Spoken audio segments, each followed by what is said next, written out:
This afternoon is game 1 of 162 for the Minnesota Twins. A fresh start to a fresh season, and Twins fans will get their first look at this year's team this afternoon here against the Kansas City Royals. We welcome you back to Target Field. I'm Marnie Gellner with the manager, Paul Molitor. Paul, there's such an excitement. There's a great vibe in the ballpark today. There's also optimism, and that is important. How are you feeling and seeing the optimism right now? First of all, the ceremony today was pretty touching, I thought, emotional for a lot of people. But, the season, we can't wait to get started. After last year, everything that we endured, I'm a firm believer that going through that collectively is going to really help us this year. But we had a great camp. I think guys are optimistic. The confidence level is high. But now we got to go out and play. And this team has a great young core. Your Buxton, Sano's, Keplers. How promising is the potential of players like that? It's fun to think about. We'd like to see a lot of that talent start to creep upward. It's time for these guys to start stepping up and playing a little better. But I just think overall, we got a pretty good feeling about how we're catching it, how we're pitching it, how we're swinging it. Now we got to go out there and show we can win some games. And finally for you, as with most teams, the season typically goes as the pitching goes. How do you feel and where do you feel the pitching will be improved? I think I always tell people you can look a lot of ways why we lost 103 games, but pitching was a pretty big factor.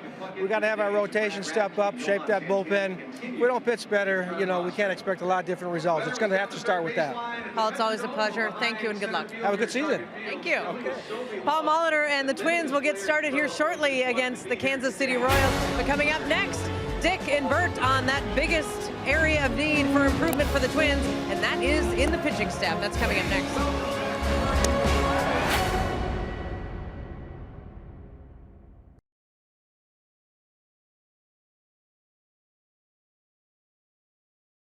Toyota. Tested, trusted Toyota. Toyota, let's go places. By CenturyLink, connecting you to the power of the digital world. And by Sanford Orthopedics and Sports Medicine for the everyday competitor in all of us.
Opening day is very special, not only for me, for everybody, you know, because everybody's exciting, everybody's hungry to play, everybody wants to win. And like, if we have a good first game, it set up the tone for the next day. Ervin Santana will start his second straight opening day assignment for the Minnesota Twins. His mound opponent, the newly crowned ace of the Kansas City Royals, left-hander Danny Duffy. A great way to get the 2017 season started. And we welcome you up to the broadcast booth. One thing we were painfully reminded of during the offseason, and Paul Molitor touched on it just a few weeks ago, a bad season doesn't end in the season's last game. It didn't end for the Twins on October 2nd last year. The end of the season really begins with the start of the new season. And to that end, the Twins are hoping that the Twins pitching staff will be much better this year.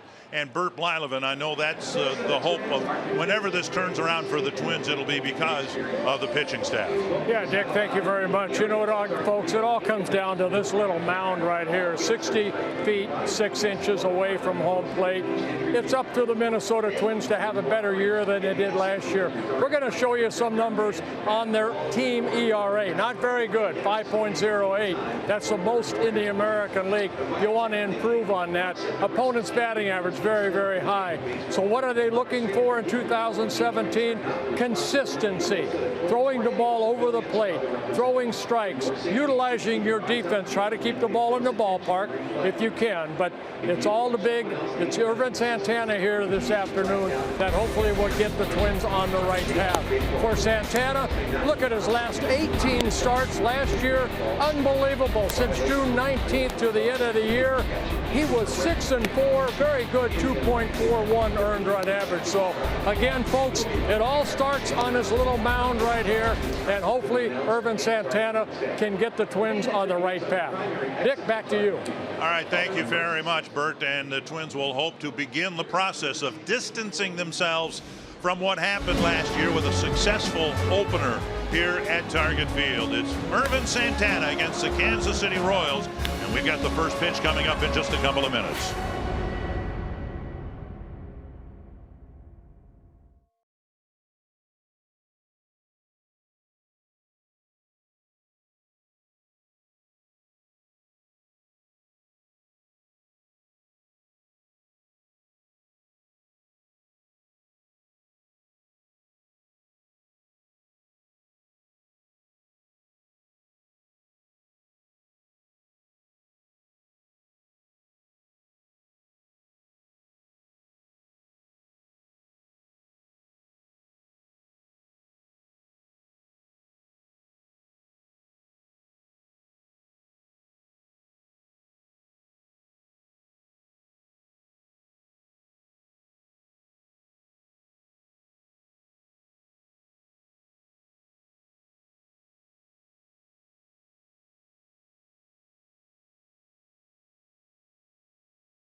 So much in sports.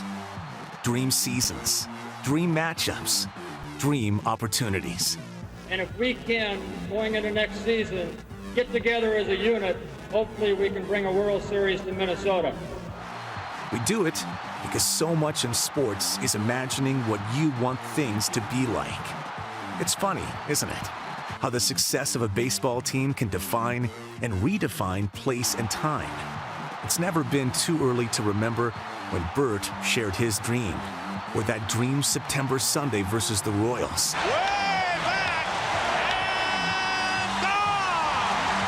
When Minnesota pushed to the postseason. The Twins have a share of the American League West title. Then, a month later, saw the dream made real. To Gaetti, for the first time ever, the Minnesota Twins are the world champions. 30 seasons later, a new journey begins. The dream destination where 1987 ended.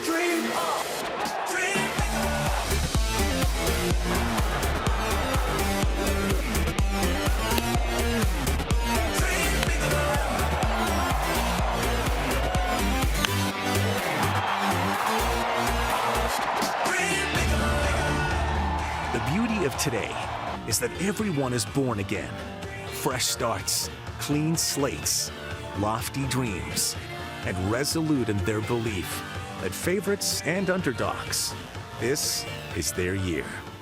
So watch, not for the fact of what happens, but for the magic of what might. Watch for the wishing more than the knowing, the belief beyond the proof. Because 30 years ago started the same way. Opening day, game number 1.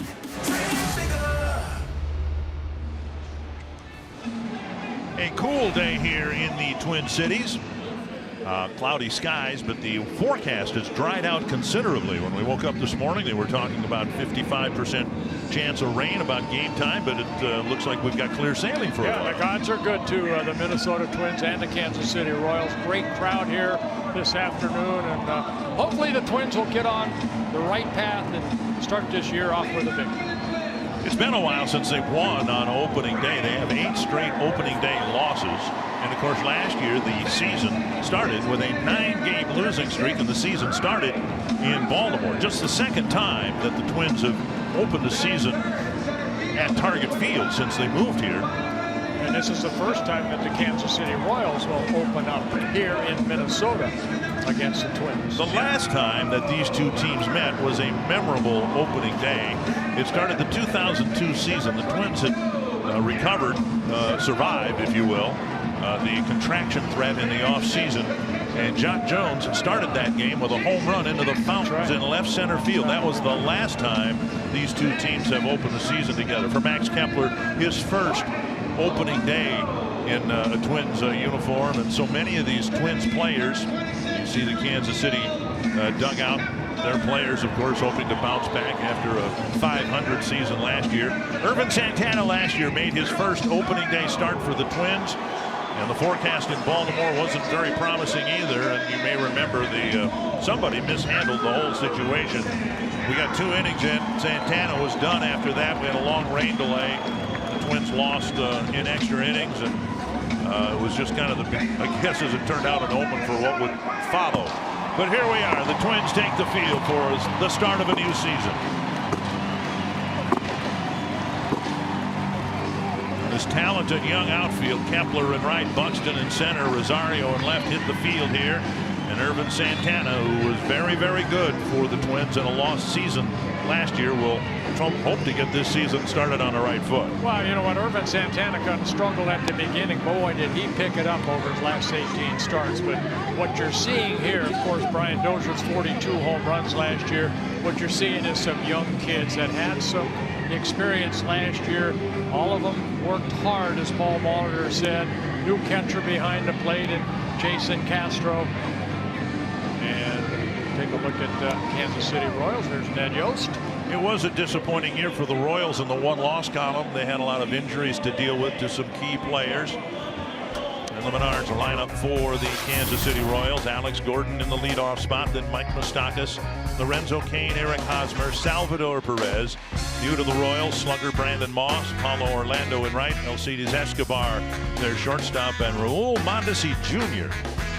Big figures to anchor a middle infield spot for the Royals for years to come. And Irvin Santana, this is his 13th year in the big leagues. First came up with the Angels back in 2005. His 3rd season with the Twins, his 2nd career opening day start. Northland Ford defense, and it should be a fun outfit to watch in the outfield, and the infield might be a bit of a work in progress. Rosario, Buxton, and Kepler in the outfield, brought to you by Northland Ford. Zano starting this year at third base. Last year, of course, he was in right field. Polanco making his first start of a season at shortstop. Dozier and Mauer on the right side, and as you mentioned, a new catcher in Jason Castro. One thing Santana does, he has excellent control over his career. He changes speeds well, all 4 pitches, 4-seam, 2-seam fastball, slider, and a very good changeup.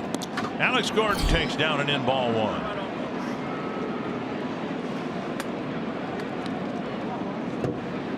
Santana, 34 years old.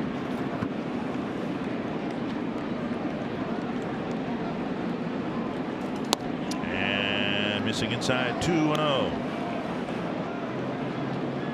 Santana last year won just 7 games, lost 11, but had a very good ERA of 3.38.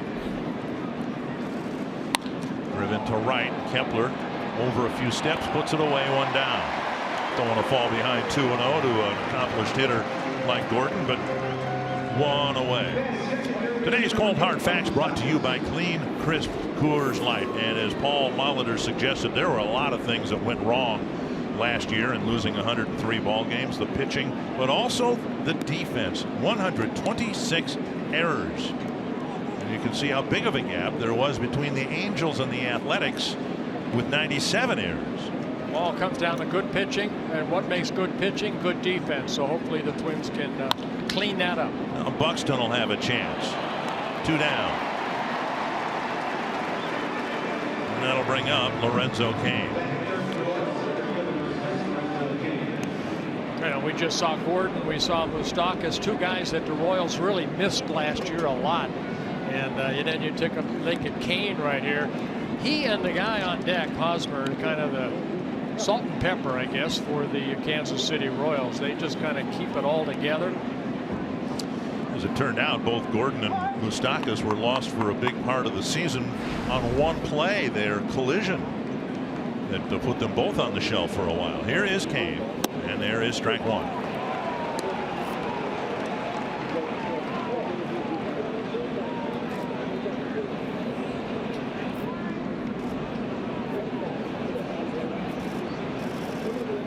And off the plate. Santana, once a Kansas City Royal back in 2013, where he pitched 211 innings for him that year, won 9 ball games. Very good, 3.24 ERA for the Royals. A few years ago, it came down to the Twins or the Royals. The Royals were interested in bringing Santana back, and the Twins frankly outbid the Royals, and Santana came north, beginning his 3rd year in a Twins uniform.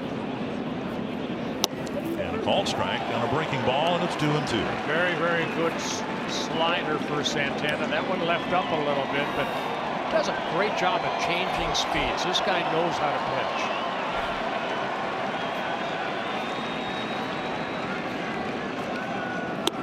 Just off the plate, 3-2. And Hosmer on deck. Well, veteran Jerry Davis behind the plate calling balls and strikes. Boy, just outside. Tough pitch to lay off. And a fastball missing low. And that's, I think, ball 4, isn't it? No, just 3-2. I beg your pardon. I thought that was ball 4. I think Cain. Yeah. And that pitch just a little bit low. Santana got ahead of Cain 1 and 2, and then threw 3 off the plate. So Cain takes first base with a walk, and that'll bring up Hosmer.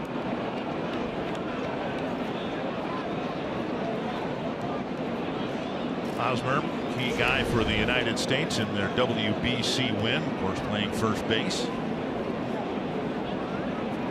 Tonight's Kansas City starter, Danny Duffy, also member of the WBC team. There's a pitch off the plate, ball one. He's missing, not by much, but he is missing. Well, and that's what you want to do. You want to see what that home plate umpire will give you, what he won't give you. But you know, he's a guy, Santana, a guy that has to live on the corners. You leave it out over the plate, Hosmer can hurt you.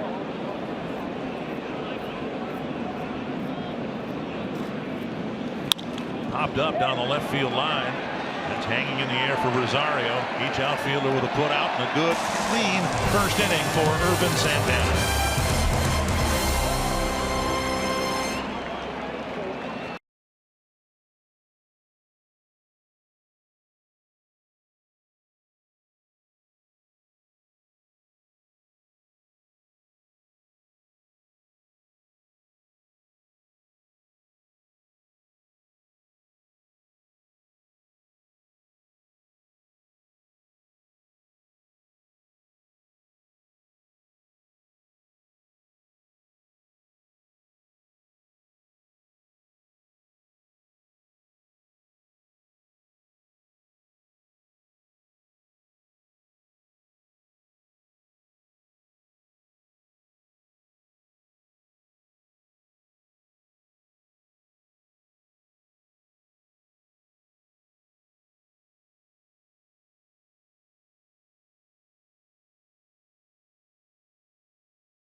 And the Twins hoping for a clean, fresh start in his third year.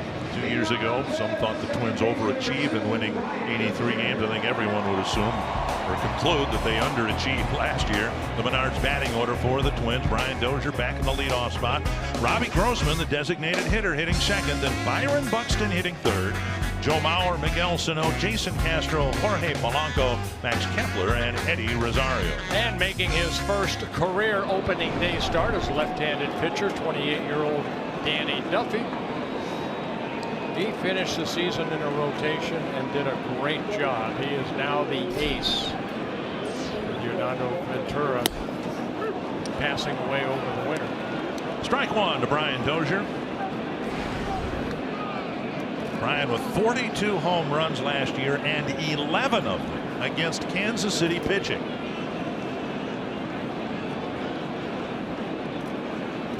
And he swings late on a Duffy fastball, and it quickly goes to 0-2. Yeah, Duffy likes his fastball. They say that why he was 12-3 last year, he mixed in a very good changeup along with a hard breaking ball.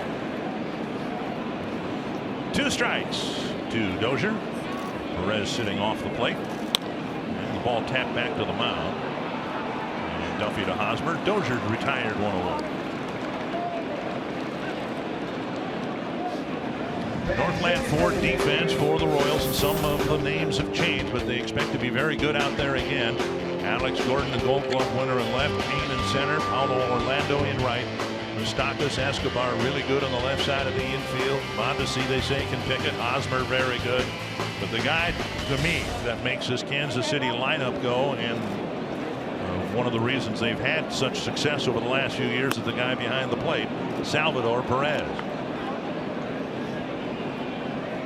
Duffy delivers high to Robbie Grossman. Grossman 6 for 11 in matchups against Danny Duffy over the years. And a strike taken. Yeah, Twins have not really had a lot of success against Duffy. In 12 starts, he's 5-1 with a 2.57 ERA against the Twins. 16 appearances overall.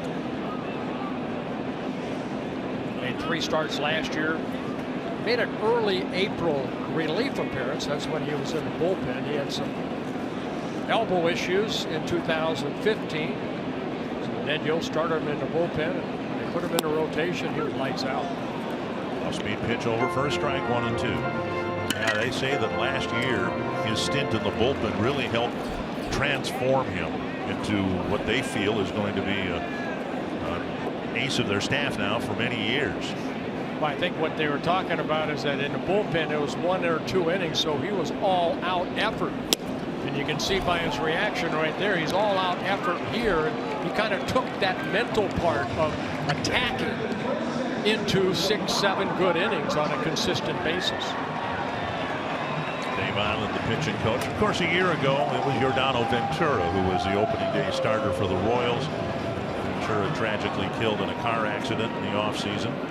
2 down. Here's Byron Buxton.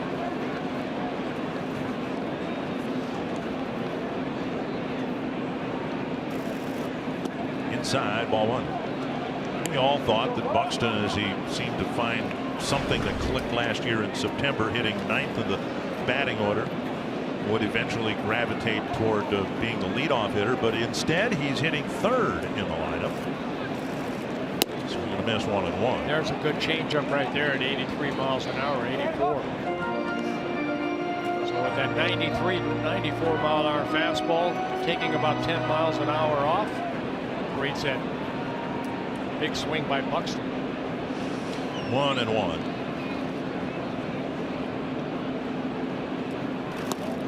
Miss, and we'll see a lot of those with Duffy on the mound. He is a strikeout pitcher, particularly tough against left-handed batters. Well, Duffy last year 188 strikeouts in 180 innings pitched. Only 42 walks. 1-2 to Buxton. Fastball just low. It looked like Duffy thought he'd clip the lower region of the strike zone. Making sure what the count is. It's 2-2. Almost the same pitch that Santana threw to Kane. Breaking ball gets Buxton, and Duffy has a clean 1-2-3 first inning with a couple of strikeouts.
Opening day back at Target Field. Today, Paul Molitor unveiled a unique lineup here for opening day, and as part of our Car Soup scoop from the clubhouse, we let you know why. Molitor said that he knows having 4 lefties in the lineup against Duffy is not aesthetically the best thing, but he said he wanted to go with his best defense with Irvin Santana pitching and spread those lefties out. He also said we have a lot of young players on our team that have big jobs in the lineup. He said it's not going to be smooth sailing all the time, but Molitor said he's starting to get a better feel of where those guys are best suited. And a report on Alberto Mejia is that he had a good start yesterday in Fort Myers, gave up a run, threw strikes, and had a good day. And in Paul Molitor's words, he is ready to go, and we'll see Mejia coming up here shortly for the Twins, but he got that final wrap-up start in Fort Myers. Dick and Bert. Thank you, Marty. Pitch foul back, 2 strikes now to Salvador Perez. Mejia figures to start Saturday in Chicago. And I'm really anxious to see how the young man does. He's got a great mentor in Irvin Santana. Now, Mejia's left-handed, Santana's right-handed, but you know, the value of someone like Santana with a young, impressionable pitcher like Mejia, I think, is really going to be beneficial to the youngster. One thing about Santana, too, he's a guy that will mentor young kids. He's a good ace for this ball club. 1-2 to Perez. Hitting 5th for the Royals, and Brandon Moss and Paulo Orlando.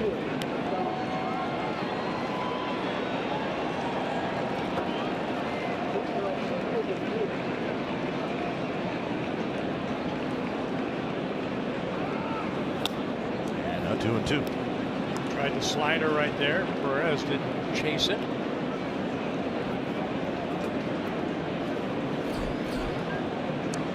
Brandon Moss, one of the new Royal players on deck.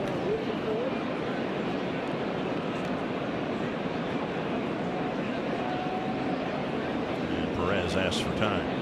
Talked about the WBC, and the Royals got a scare. Of all people, Drew Butera, playing for the Italian team, slid into Perez and tweaked a knee, and it looked like potentially serious injury. Thankfully, it was not. Yeah, I talked to Drew yesterday. I was out here for the press conference for the Twins, and I saw Drew as the Royals worked out after the Twins did it. I said, "What are you doing? Trying to get the head job here?" Or he said, "Nah, he's okay. He's okay. I couldn't hurt him." It was 0-2. Now it's 3-2. And the ball grounded sharply past Sano and into left field. So Perez fell behind, and then Santana worked the count full. And the first hit of the game goes to the Kansas City catcher. Brandon Moss will bat, but first, our Sanford Health injury report.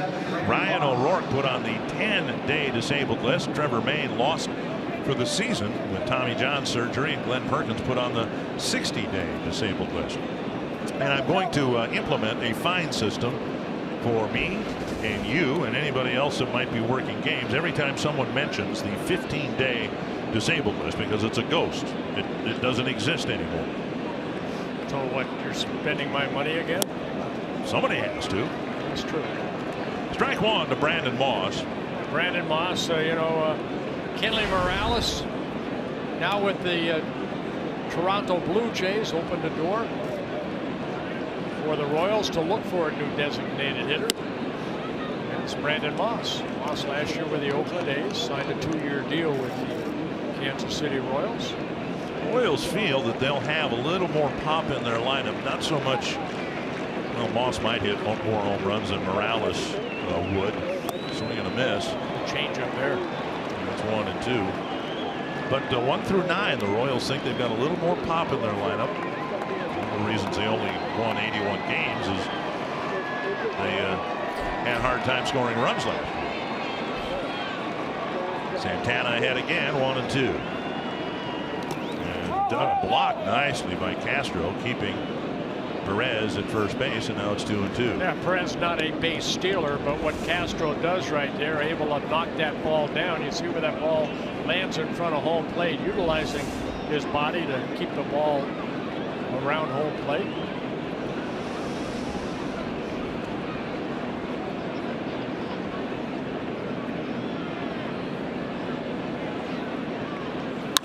On the ground, hit right to the shortstop, Polanco, and it's a double play. Taylor Bain. And again, pitcher's best friend, the old 6-4-3 double play.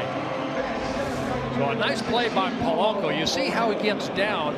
Make sure you get a good flip to Dozier. Now it's up to Brian Dozier to complete the double play. Nicely turned. It's nice to see the first ground ball hit right at Polanco. He's trying to establish himself as a major league shortstop. Didn't play the position much last year. And now a strike on the outside corner to Paulo Orlando. Eventually, the Royals hope to have Jorge Soler in their outfield. Soler out with an oblique injury. He was out on the field here this morning taking fly balls in left field. Here's a ground ball to third. Sano scoops, sets, and fires. A leadoff single for Perez, but Santana faces just 3 men in the inning, and Joe Mauer will lead off the bottom of the second.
North is presented by Chevrolet, the #1 selling brand in the Twin Cities.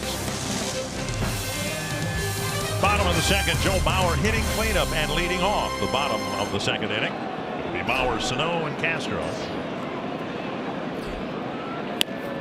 And the first pitch outside, ball 1. Boy, nice to be back again, isn't it? It is. It was a long off season. It really was. And most of that due, I think, to how the last season went. 103 losses, way too many losses. Mauer takes up 2-0. Duffy, very, very tough against left-handers. Last year, lefties hit just 183 against him. Paul Molitor said if this was an opening day, the lineup might look a little bit different. But it is opening day, and so Paul wanted to go with his more established players for the most part. Remembering that the Twins have just 3 bench players with 13 pitchers. So the bench players, Escobar, Jimenez, and Santana. Santana's really struggled against Danny Duffy. Yeah, Joe's had some success against Duffy. 5 hits and 18 at bats. 2-1 to the left field corner, and guess who's waiting for it? And Alex Gordon makes a foul ball catch. 1 away. Gordon's caught so many of those fly balls, semi-line drives that Joe's hit over the years. Kind of expected the first ball hit in that direction. Twins baseball on Fox Sports North is presented by State Farm. 1 away, and now Miguel Sano. Well, you got Gordon out there, 4-time Gold Glove winner. And of course, they shade Joe down that left field line. He made a nice running catch right against that short railing down in left field. Good concentration by Gordon. Here is Sano.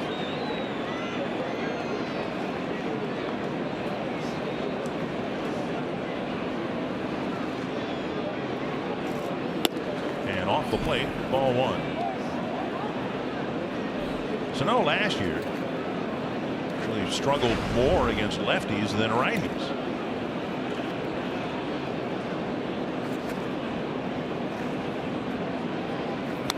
Right off the end of the bat, a spinner over towards the Twins dugout. Good changeup right there after a 94-mile-an-hour fastball pulled the string, and Sano a little out front.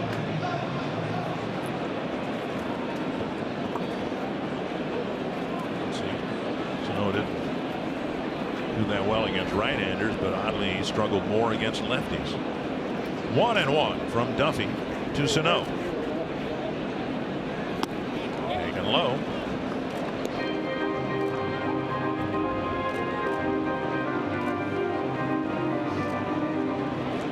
Duffy clawing at the dirt around the mound.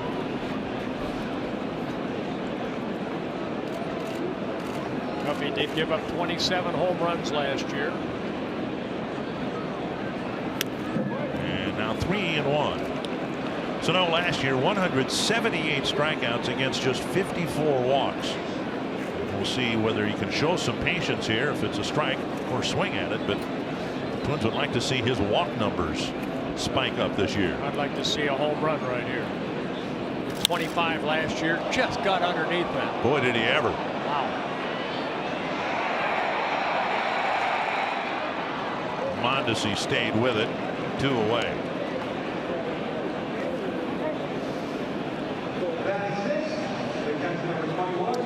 And now for our opening day True Green home turf, and the dimensions, a look at target field dimensions unchanged from a year ago. 404 to straightaway center. Of course, the deepest part of the park is a little bit to the left of straightaway center, where it goes to 411 out in the bullpen area.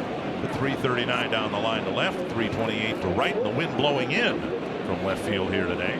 5 up, 5 down, and here's Jason Castro, first at bat as a Twin. Slash down the line for a base hit. Gordon will cut it off, and Castro will hold up with a single. A tremendous play by Alex Gordon. Sometimes the best fielding plays in a game are where no out is recorded, and that might be one of them right there. He got to that ball, backhanded it, and kept Castro from an extra base hit. And Royals have very good defense. They got Gold Gloves all around that field, and here's again a 4-time Gold Glove winner. Gordon hustling over there, backhanding it, and then utilizing that wall, it looked like, to kind of balance himself right there and then get it back in quickly to keep Castro. But Castro getting the first Twins hit this year. And now Jorge Polanco will bat. With Castro not in scoring position. Down and in, ball 1.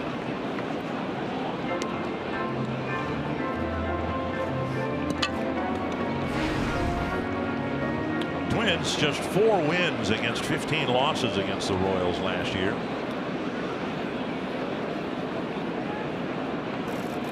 Side 2-0. Polanco, a switch hitter, hit .309 last year against left-handers, .271 against right-handers.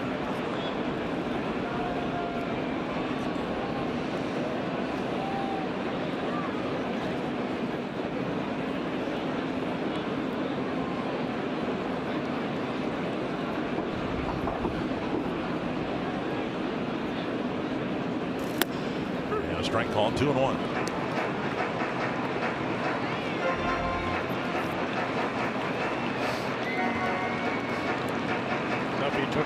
He was going to go to arbitration with the Royals. They ended up settling out of arbitration. Then about a couple of weeks later, he signed a 5-year contract with the Royals back in January.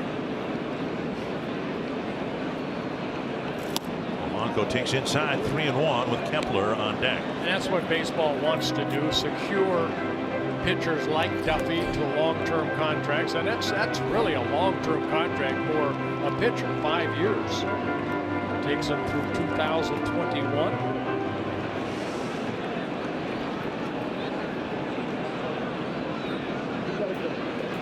Three and 1 to the Twins shortstop. And ball 4, and Castro will end up in scoring position anyway. So the walk with 2 outs negates Gordon's great play in the corner. First and second, 2 down for Max Kepler.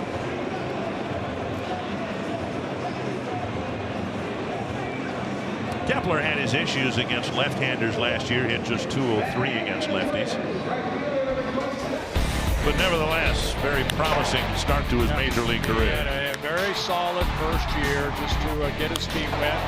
Twins are looking for those numbers to even improve this year. And he's got a chance to have a damaging first at bat with runners at first and second and 2 away.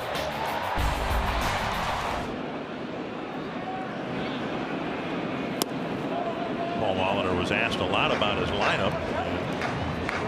Marty talked about that in his explanation. I asked specifically about Castro batting 6th. I don't know that he'll be hitting 6th too often for the Twins, but with all the left-handers going, Paul wanted the least experienced guys, Kepler and Rosario, hitting at the bottom. And Kepler checks his swing, but not in time. It's 1-1. Pat Holberg, the third base umpire, saying that Kepler went. Hard breaking ball down and away. Yep, I think he went. 1-1.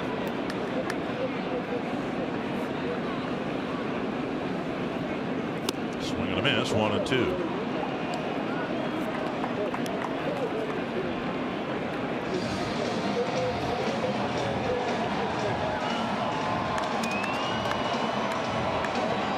Kepler trying to find that right swing. He had a tough time in spring training finding that swing.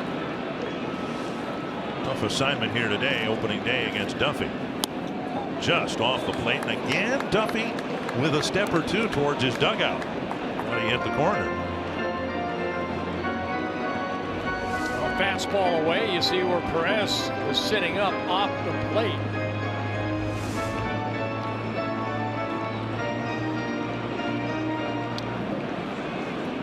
Two and two.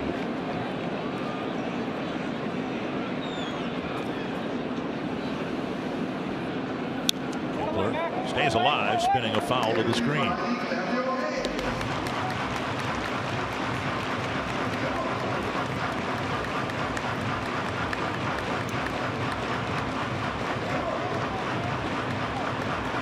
Castro at second, and Polanco at first.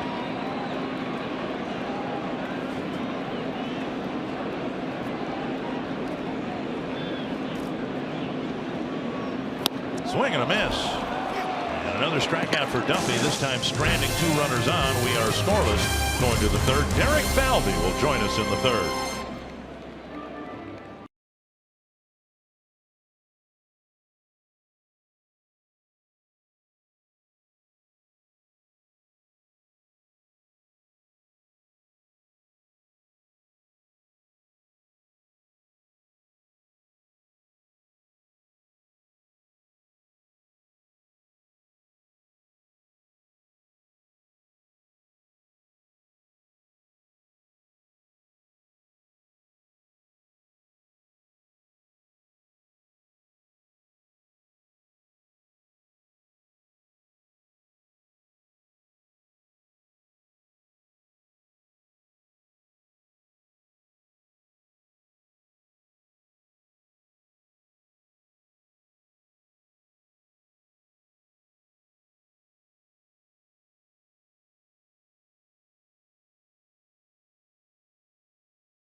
Head to the third inning. Very happy to have the chief baseball officer of the Minnesota Twins, Derek Falvey, with us. This is an exciting time for everybody, fans, and I would imagine new executives as well. Now, for opening day for everybody in baseball, this is a special moment. So I'm happy to be here today. It's exciting to get started. I want to know where your cap is. It's caps on day. I'm wearing my cap. Where's your cap? I'm all knotted up, so I have the suit on, so I'm short of a cap today.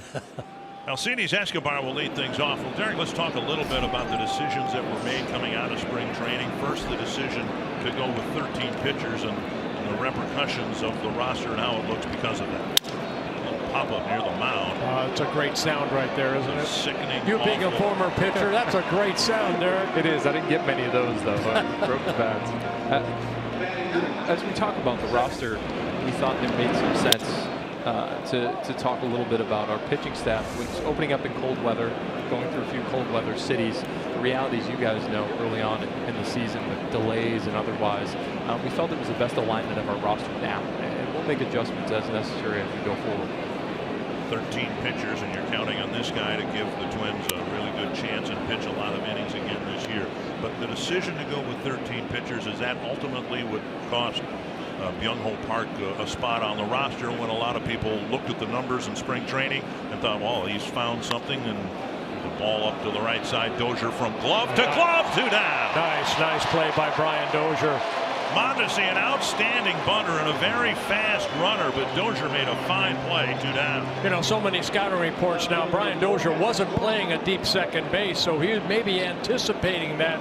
Came in a little shovel pass very quickly to Joe Mauer. You see the reaction right there by Brian. Butted a little bit on the hard side, but still a great play by Dozier. But to get back to the roster and your question, Dick, I think is when you make the decision to go with 13 pitchers, you're shorting yourself one on the bench, and that's just a decision we'll make now. We want Byung-Ho and J.R. Murphy and others who made that last cut to go down and perform, because we're going to need more than 25. I know you guys were down at spring training from day one. What have you learned? I mean, you have spent all those years with the Cleveland Indians under some great people above you. You know, Terry Francona, great baseball man. What have you learned, you and Thad, to put this club together? I know it's going to take time. Sure. What I've learned, and as you just talked about, Bert, guys like Mark Shapiro, Chris Antonetti, Terry Francona, they taught me a lot about the value in the clubhouse culture and the merging of some of the advanced metrics that we have, but also with the tried and true opinions of longtime baseball men. My goal is to find an opportunity to bridge those two together and for us to make the best decisions possible moving forward. I like what you guys did. You brought back Michael Kadire, Torrey Hunter, you know, LaTroy Hawkins, who's going to be on our show here in the next couple innings, but so much baseball knowledge that they get to share with the players today, because they just played, you know, LaTroy just retired, Torrey just retired, Kadire for a couple years, but these guys know them. They know the type of players they want. No question, and those guys have been immensely helpful this offseason as we sought to bring in some leadership players, some guys that we think help impact our clubhouse. You know, guys like Matt Belisle and Chris Jimenez and Craig Breslow, guys who've been around winning environments who can help some of our young players continue to grow and develop into the ultimate big leaguers we want them to be. I know Matt Belisle, just talking to him in spring training, I had an opportunity to suit up for about 5 days, and talking to him, my goodness, he wants to pick the brain of everybody that he faces or sees. And I know he was talking to Andy Granato, Rick Aguilera about the split finger, and all of a sudden now that's part of his pitching. He picked it up right away. I think one of the things that's so unique about Matt is even at this stage of his career, he's still trying to find ways to grow and develop. And he never quit learning. That's what we want to instill in every one of our players. Can Buxton get this ball? Oh. Backhanded, a great catch in the gap. Byron Buxton with a great jump. And a tremendous catch to end the 3rd inning.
North is presented by Northland Ford. Visit buyfordnow.com and your local Northland Ford dealer today. By Grand.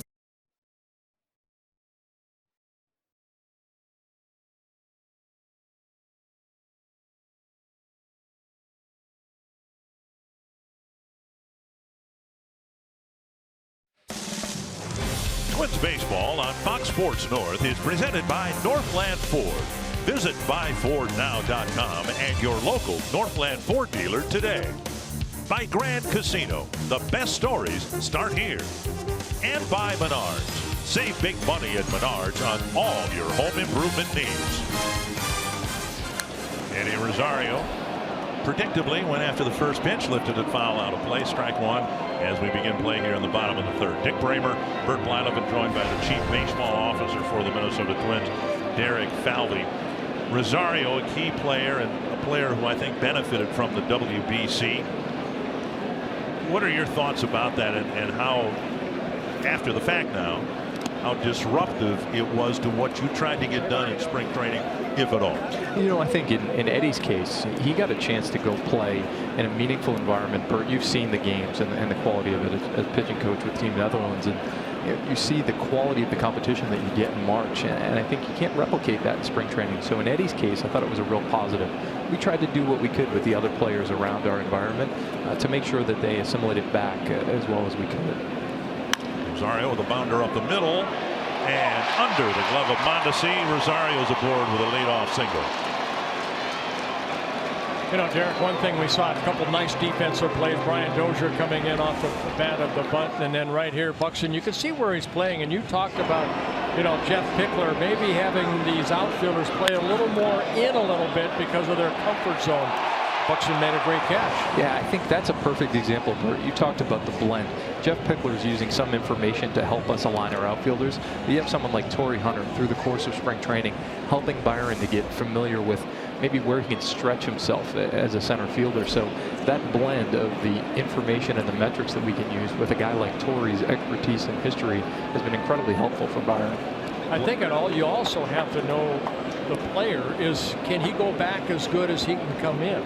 Exactly, and I think there are some players who we're still figuring that out. We want to stretch their capabilities in that way. So through the course of spring training in the early mornings when no one was watching, that was the type of work that Byron was doing with both Torrey and Pick. I'm sure that when they get a chance to revisit Buxton's catch, Torrey will say, man, that's on natural grass. That's easy. I had to do it on artificial turf. He may give you that. You can ask him here. Hey, Brian Dozier's the leadoff man again, and Brian, of course, was in the middle of a lot of trade discussions. It's nice having a hitter, a veteran hitter like Brian in your lineup, and a guy who's probably an underrated defender as well. Yeah, I think Brian's somebody who I knew from a distance, having been on the other side of the line in the AL Central for the last number of years, is a really tough out, and someone who I've come to learn is also an impact guy with our group. You know, a good leader, goes about his work in an exceptional way, great teammate, high character guy. So we're excited to have him here as part of this group. Yeah, the guy that has a lot of drive, and also you're talking about that clubhouse presence, which is just as important as what you do. Rosario takes off at a pop-up short right field. Rosario's got to hustle back towards first, and Orlando with a catch with Mondesi right nearby, 1-away.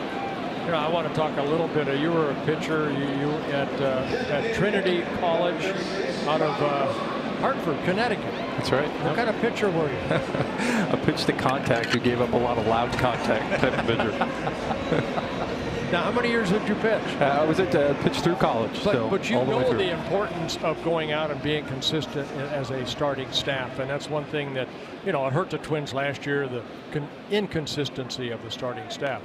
That's why I look at this year. I think we're going to have a good year. Gibson had a great spring. Phil Hughes is going to be a question mark, but Mejia, it looks good.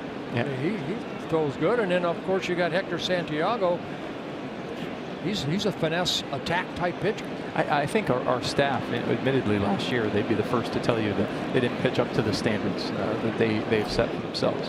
And I think we're going to see, you talked about Kyle Gibson's improvement this spring. We're really excited to see how that plays out moving forward. I think we have some other pitchers on the staff, both in the bullpen and the rotation, that are here now that will help us, and guys we think are coming along the way. So we're excited to take on that challenge this year. Robbie Grossman, the batter, with Rosario at first and 1 out. Another flip to first. Well, baseball, you know what? Last year was last year. This is a new year. This is a new feeling. This is a new way to get over that hump that was a negative last year. This hopefully will be a positive. I agree. Bert, as you know, when you can turn the page and start a new year and have opening day like you can today, it's a fresh feeling for everybody in that clubhouse. And so they're excited to get on and compete starting today. Away 1-0 to Grossman, who went down swinging his first time up. Dick Bramer, Bert Gladden, joined by Derek Fowley, talking about his first opening day as a member of the Minnesota Twins front office. You see Buxton in the on-deck circle. Twins trying to do something with Rosario's leadoff single. You came from an organization, Cleveland. Good changeup right there by Duffy. You came from Cleveland that has an outstanding minor league system. That these young kids like Lindor, you know, they keep coming up through the system. I know that you were, you know, working with the big leagues, but you're also looking at the minor league level to improve that. Sure, and what we're focused on here is creating a development environment that's aligned from the major leagues all the way down to when we bring a player in from the draft. So when we talk with our 18-year-old players, we're going to set goals, build plans, and partner with them on that plan moving forward. And so I'm excited to see what we can do through the course of this year with the players we have, but also invest meaningfully in our scouting and development areas across the board to build the next generation of Twins that we need here in Minnesota. Twins have the #1 pick in the draft this year. We do, and that's something that Sean Johnson and his staff, his amateur scouting staff, are spending a great deal of time narrowing in on. We also have 2 picks at the back end of the 30s, so we have an opportunity this June in the amateur draft to really add some talent that we will hope to be a part of the Twins' future. Grossman laid on another fastball. He struck out twice against Duffy. 2 down now, and Buxton will back. That's strikeout number 4 for Danny Duffy. Buxton went down swinging his first time up. You know, I've said before, Derek, you know, in 1982, the Twins, I believe, lost 102 ball games, but they let Herbeck and Gaetti and Bernansky and Laudner and Viola go through that stage of trying to find what type of player they are. And I think we saw a little bit of that last year, and we're hoping that they would take a step in the right direction this year to get to where 5 years later they brought a World Series team here. No question. I think we all hope that a player gets to the major leagues and their career is perfectly linear, that they get there and they're established right away. And I think the reality is that, as you know well, that there's a challenge. There's a period of time, an acclimation period at the major league level, and how those young players respond to adversity will determine our success moving forward. So I'm excited to see those same players you're talking about take that next step forward this season. I love what Buxton's mother said when she looked at the videos of him, and she said, "You're not smiling, you're not having fun." And then in September he did great, and maybe it's something that she said, maybe it's starting to click. But you face a tough pitcher like Duffy, it's tough to try to make good contact. No question. I think Byron's somebody during the course of this winter's caravan. He talked about that experience, going through the ups and downs and maybe the pressure he put on himself early. When he's smiling and having fun, we're going to see the best of Byron Buxton. I'm looking forward to that. He's got a piece to stay alive. And Buxton last year in September, 9 home runs. I don't think anyone ever expected that, but we saw more smiles, both from him and his manager after the numbers he put up in September. There's no question a guy like Byron has the ability to do a lot of things on the field. He can run, he can steal a base, he can hit for power. He's a 5-tool player. He's got everything. He'll fight his way out of an 0-2 hole here with a runner at first and 2 down. A couple changeups, a fastball fouled off. Old Duffy thrown over to first, keeping Rosario there. Rosario started the inning with a base hit, but since then a fly ball to right and a strikeout. Patience is tough, isn't it, at this level? This is the best of the best. It certainly is. These guys go out and compete. A high pop-up down the left field line, and Gordon crossing the line, and Moustakas can't make the catch. And I'm sure both players were thinking about the play last year where they collided in a similar spot in the field. And both players were seriously hurt. Moustakas more than Gordon, but that's almost the same play that took both players away from the Royals last year. High fly ball right there. You see Gordon has to come a long way for this, and I don't think he could have gotten there as Moustakas. You see Gordon not saying anything, right off the tip of the glove. Moustakas also had to go a long way for that foul ball. Buxton has an extra swing. Still 2 strikes. And another flip to first. Expect the Twins to do much running. This is kind of a tough situation with a left-hander on the mound, but Rosario should be capable of stealing some bases, don't you think? Certainly has the tools for it. I think Duffy, the left-hander on the mound, is a pretty good pickup move. I think it may be a bit tough in this situation, but we'll pick up spots. Foul back. And Buxton hanging tough at 0-2. You and Thad put together, it seems like you guys are a great pair right now. You guys seem to get along so well. Yeah, I think when you don't work with somebody but you know them from a distance, you build a friendship, and once you start to work with them every day, different things come up and your relationship evolves, and I couldn't be happier. I'm lucky to have him here. Fly ball center field should be an easy play for Kane. Derek, excited to start the season, and let's have a lot of fun this year. Thanks for having me, guys. All Appreciate right. it. Thank you. Thank you. No score through 3 here at Target Field.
Batting with a breaking ball. Nice pitching by LaTroy Hawkins. He gets them 1, 2, 3. Driven to right field. Gone! A home run for Torrey Hunter.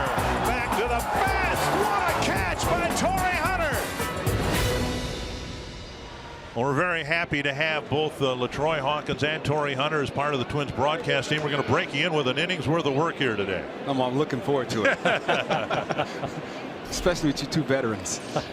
Mike Moustakas leading off the 4th and an off-speed pitch over for a strike. Well, LaTroy, you just had a tremendous career, and let's talk a little bit about the adjustment you've had to make after all the spring trainings with a variety of different clubs, and now not having to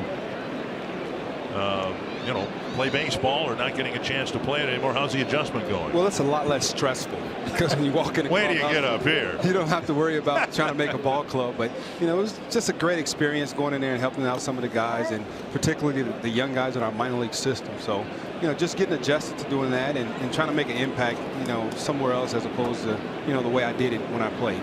You played what, 21 years, LaTroy. Did you see this coming as you retired, that you wanted to stay around the game? Oh, definitely I wanted to stay in baseball. Didn't know what capacity at that time, but I just knew I wanted to be around it. And this past off season, I had a couple opportunities to go to a few different places, and I know Thad was over with Texas, and you were talking about with the Rangers. I was very close to doing the same thing with the Rangers, and Thad told me to hold off a little bit, and I did. And once this opportunity presented itself, I couldn't say no. It was an opportunity for me to come home. You were yeah, that's right. You were drafted by the Twins. You came up as a Twin. Deep to right field. Kepler back, hoping for a bounce, but it's gone. And Moustakas, it's a home run to start the scoring, 1-0. A towering fly ball that kept on carrying. And Moustakas, it's a home run to put the Royals up 1-0. Well, you know what? Moustakas played in only 27 games last year. He had some injuries that put him on a disabled list. Fractured left thumb, tore his right ACL. Looked like an off-speed pitch right there, but Moustakas jumped all over it. Pitch on the outer half of the plate. Was it a fastball? He hooked it. Looked like a fastball? Yeah, it was a fastball. He just left it out over the plate right at, right where his swing plane is, and he was able to put some good wood on it. Those darn fastballs right over the heart of the plate. And this happened to be the best pitch in baseball. For a hitter, yes. Kane with 1 strike after a Tapper foul. And now a called strike. LaTroy, we had Derek Falvey here, and he and Thad Levine have brought you back, Lori and Michael Goodire, but it's far from any ceremonial thing. I mean, right away they put you guys to work to come up with this list of players you thought might fit in well here. Well, yeah, they, just the whole free agency thing, and that's part of our job to help make some of those type of decisions. And they gave us a list, and we picked out who we thought would be a perfect fit for our clubhouse and our team at this particular time in their career. And we came up with a few guys, and some we signed and some we didn't. 1 down, and now Hosmer will bat. How long did you stay in spring training? I know you were there a couple stints. Well, I was there from the 12th of February to the 28th. I left and went home, and I was supposed to come back on March the 16th for another 2 weeks, but my mom got sick and I wasn't able to come back until the beginning of last week. And your mother's doing better? She's slowly. It's going to be a long process, but you know what? She's a strong young lady, and she should make a full recovery. Best of her. As you think back to your playing career with the Twins, what stands out the most? I think just the 02 team, the 03 team, and being able to play for one of the best managers in the game early in my career, in Tom Kelly. Just all the things that he instilled in us as a young team, and laying a foundation for me. It lasted me my whole career, and it sticks with me to this day. You guys had great chemistry too, didn't you? Yeah, we had a pretty good culture in our clubhouse, and I think just because all the guys that we had, we were homegrown. We knew each other's families, we knew each other's kids. We're godparents to our teammates. We went to everybody's wedding. Our wives knew each other, so it was more like a real family for us, and I think that transcended on the field as well. Fans here have been preached patience for a long time, but yet in you 3 guys, all 3 of you are examples of patience paying off. Torrey went back and forth from the major leagues to the minor leagues a lot, and then you had some struggles as a starter but found your niche as a relief pitcher. Michael was moved all over the field pretty much until he found a home in right field. Sometimes, most time, it just takes time, doesn't it? It takes time, especially when you're dealing with young men, and just finding your comfort zone in the big leagues. I tell kids now when I speak to them, especially the minor league guys, I said my first 4 years in the big league starting, I had 99 career starts. I was so consumed at figuring out the hitters that I didn't know who I was as a pitcher. I didn't know myself. So once I took a step back and learned what LaTroy Hawkins does best, that's when I was able to excel, and then I can turn my focus onto how to attack hitters. 3-2 now to Eric Hosmer. Now, are you going to get a chance, LaTroy, to go down to some of the minor leagues? Yes, that's part of some of the things that I'm going to do. I'm going to go to each affiliate twice, and just work with the pitchers. Sometimes they're not, what their pitching coach is stressing to them. Some guys, they just don't receive it well. So I'll be a different voice, but with the same message. And you'll be working up here in the booth. When's your first game? Offhand? I think I know my first series is against Colorado, May 16th, Colorado. And it's one of those series where it's one of those many teams that I played with. Yeah, I was going to say. I'm pretty familiar with those guys. Well, you played with about what? How many teams? 11 teams. 11 different teams. My goodness, you could do every series. I doubled back to the Rockies. Did you play for Kansas City? No, I made it my business. I made it my business not to play for another American League Central team. Yeah, you need to talk with Jesse Crane about that. Jesse finished with the White Sox of all people. Salvador Perez, the batter. Well, it's just a coincidence that your first games as a broadcaster will be in the middle of the second month of the year where it's warmer. Well, you know, I actually put in for a couple series in the month of April. Okay. They wasn't, you know, they didn't get accepted, so that's fine. That's fine. I got a pretty busy April. Hey, you want to do tomorrow, or it's an off day? You could be here tomorrow. That's April. Thanks, Hawk.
State Farm. The Royals lead at 1-0 on a Moustakas home run. Santana got the next three batters after the home run, and now the Twins will send up the middle of their lineup: Mauer, Sano, and Castro against Danny Duffy. Well, Duffy, 49 pitches, 32 strikes. He has 4 strikeouts, 1 walk so far. Mauer with a foul out to left fielder Alex Gordon his first time up. And ball 1. We're not going to spend a whole lot of time talking about last year because it was such a dreadful year. But everyone knows the team started by losing 9 games. The biggest culprit was not poor pitching. In fact, in retrospect, there's a ball lined to center, and Kane coming in and makes a nice running catch, 1 away. The biggest issue was run scoring. In the 9 games, the Twins scored a total of 14 runs. And in fact, during that week and a half without a win, the pitching staff was probably, it was the best stretch of pitching that the Twins had all year long, but they didn't have one win to show for it because the lineup really struggled. 1 down, and now Miguel Sano.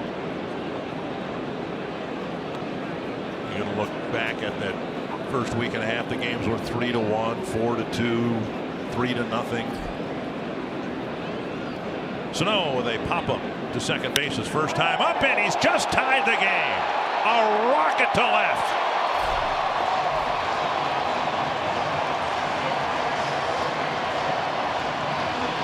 Ball might have still been climbing as it got into the second deck. Well, we saw it last year, 25 home runs. When this guy connects solidly, he can hit a line drive, he can hit it a long way.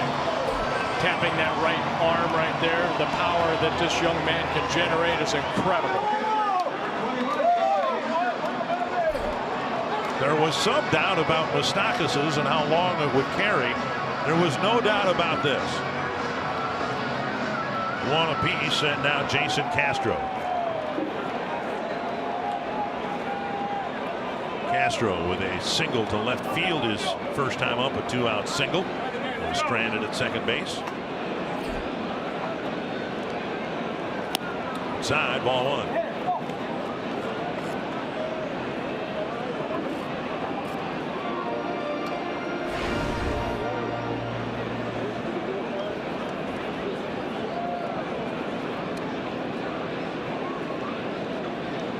breaking ball missing, and it is 2-0.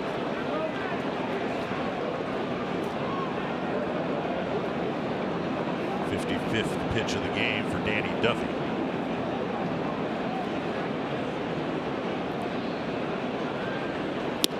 Castro takes inside, 3-0 with Polanco on deck.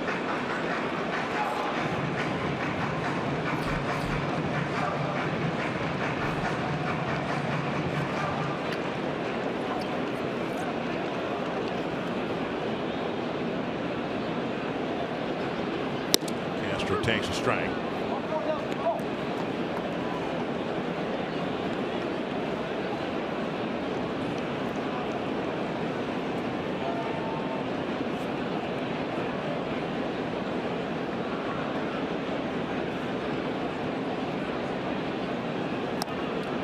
Castro takes a walk. A second walk for Duffy. Nice to see the Twins answer the Kansas City run at the top of the inning with some instant offense at the bottom. Well, you know what? In his first at bat, he was 3-1 and just got underneath the pitch and flew out to right field. But this one right there, no doubt. Polanco drew a walk.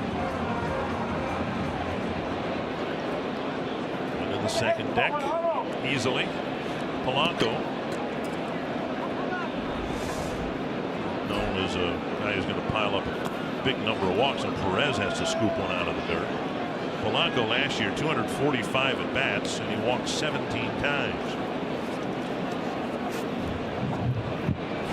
But again, Dick, you're talking about a youngster trying to establish himself. Sometimes, you know, once you get established, like we're talking about LaTroy and Torrey, you start to see the ball a little bit better because you're not jumping all over the place.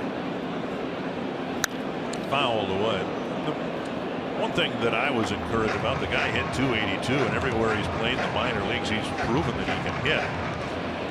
But the strikeouts weren't, you know, out of hand. You know, it's like one strikeout every 6 at bats this day, or these days, when you've got a young player who can come up and not strike out every 3rd or 4th at bat.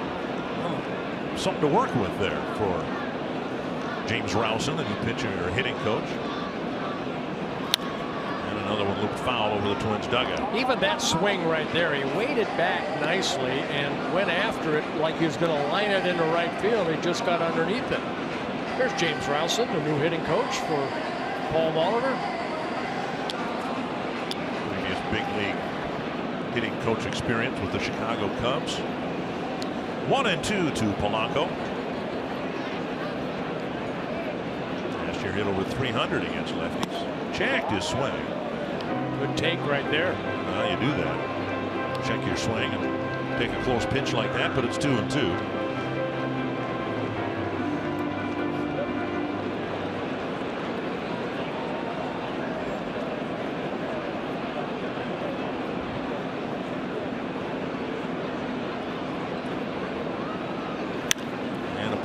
Chased by Hosmer in foul ground. And the Gold Glove winner makes the catch. 2 away. That'll bring up Kepler.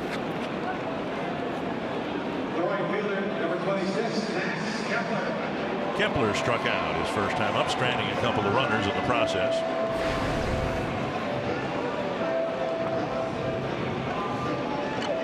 Twins had a good spring training. 17 wins, 33 games, 13 losses, 3 ties. Of course, it doesn't matter until the games start for real, and they are starting for real today. The Twins and the Royals. Strike on the outside corner. I mentioned it's just the 4th time these 2 teams have played a season opener together. The Twins played the Royals in their very first game back in 1969 as an expansion team. Royals won in a walk-off fashion to start the 1969 season. Twins went on to win the division handily. And Billy Martin's lone season as Twins manager. 1-1. Still remember that old ballpark they had in Kansas City. It was kind of right in the middle of really nowhere, but then they built Kauffman Stadium in 1973 was their first year. Beautiful complex. Check the swing. 2-1. Arrowhead Stadium right next to it. Well, they played football. The Royals started playing. Correct me if I'm wrong. Where the Athletics used to play in Kansas City, right? They call it like Old Municipal Stadium. 2-1 to Kepler. Foul back. Yeah, there was kind of like a vacant lot over the left field fence, and one time when they had Lou Piniella, he was so upset at himself that after striking out, he walked out to left field and drop kicked his glove over the fence into the vacant lot, and time had to be called until they went in and got Lou another glove. He was fun to compete against. Great hitter for the Royals.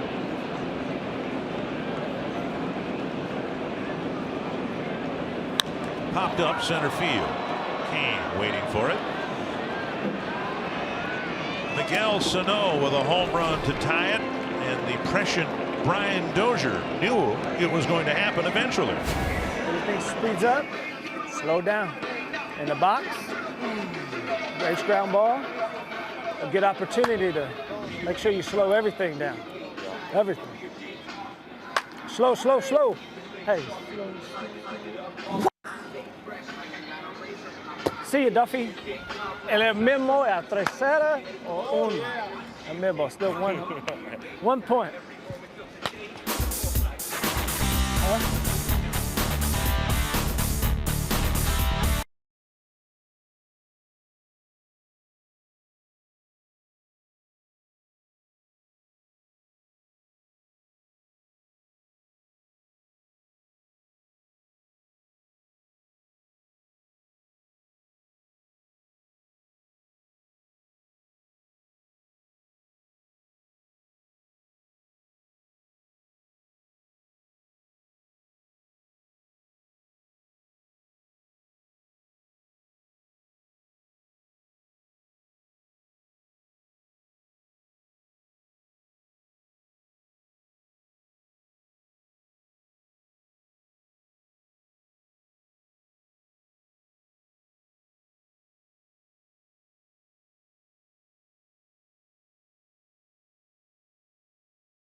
Going to the 5th inning, tied at 1. Brandon Moss in the box facing Irvin Santana. Santana got him to bounce into a double play his first time up. A little cat and mouse game going on here. Now Santana's ready. Dick Bramer, Burt Blyleven, joined by yet another new member of the Twins broadcast team and the Twins front office.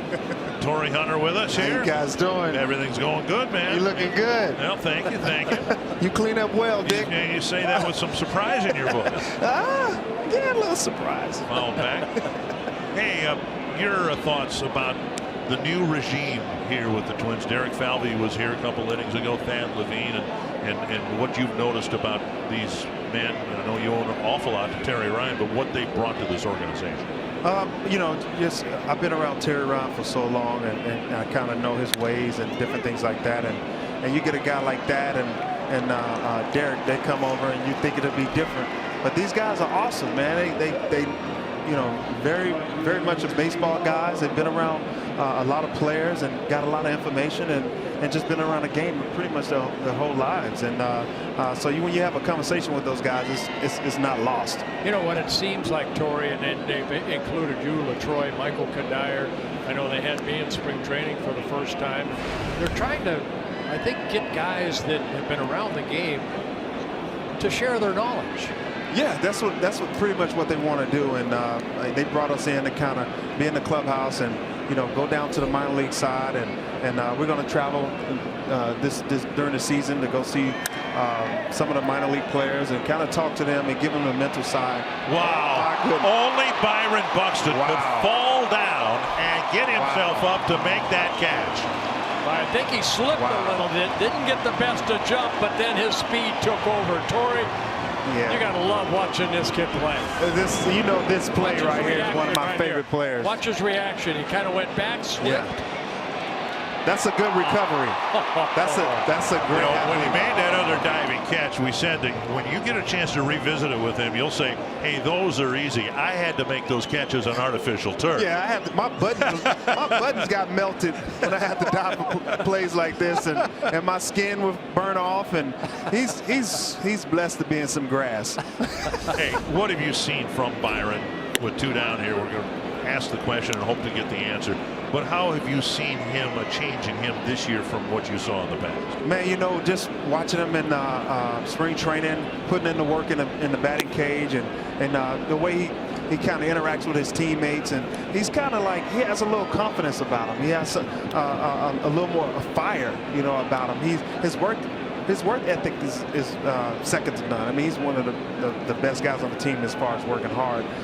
But I definitely see some confidence in him, and he's changed his mindset, and he's been, trusting the process of at the plate and working on balls and trying to drive them the right center. Does he remind you of you a little bit, Torrey, because it took you a while too to... I mean, I think it took a lot of people. It's going to take you a while in baseball. Right. You get here, it's that awe factor. You playing against some of the best players in the game. You stay for another half? Yes, I'll stay. Byron Buxton has stolen the show in center field with 2 diving catches, and we've only played 4.5 innings. Wow.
Apiece going to the bottom of the 5th inning. Time now for our Pepsi fan of the game.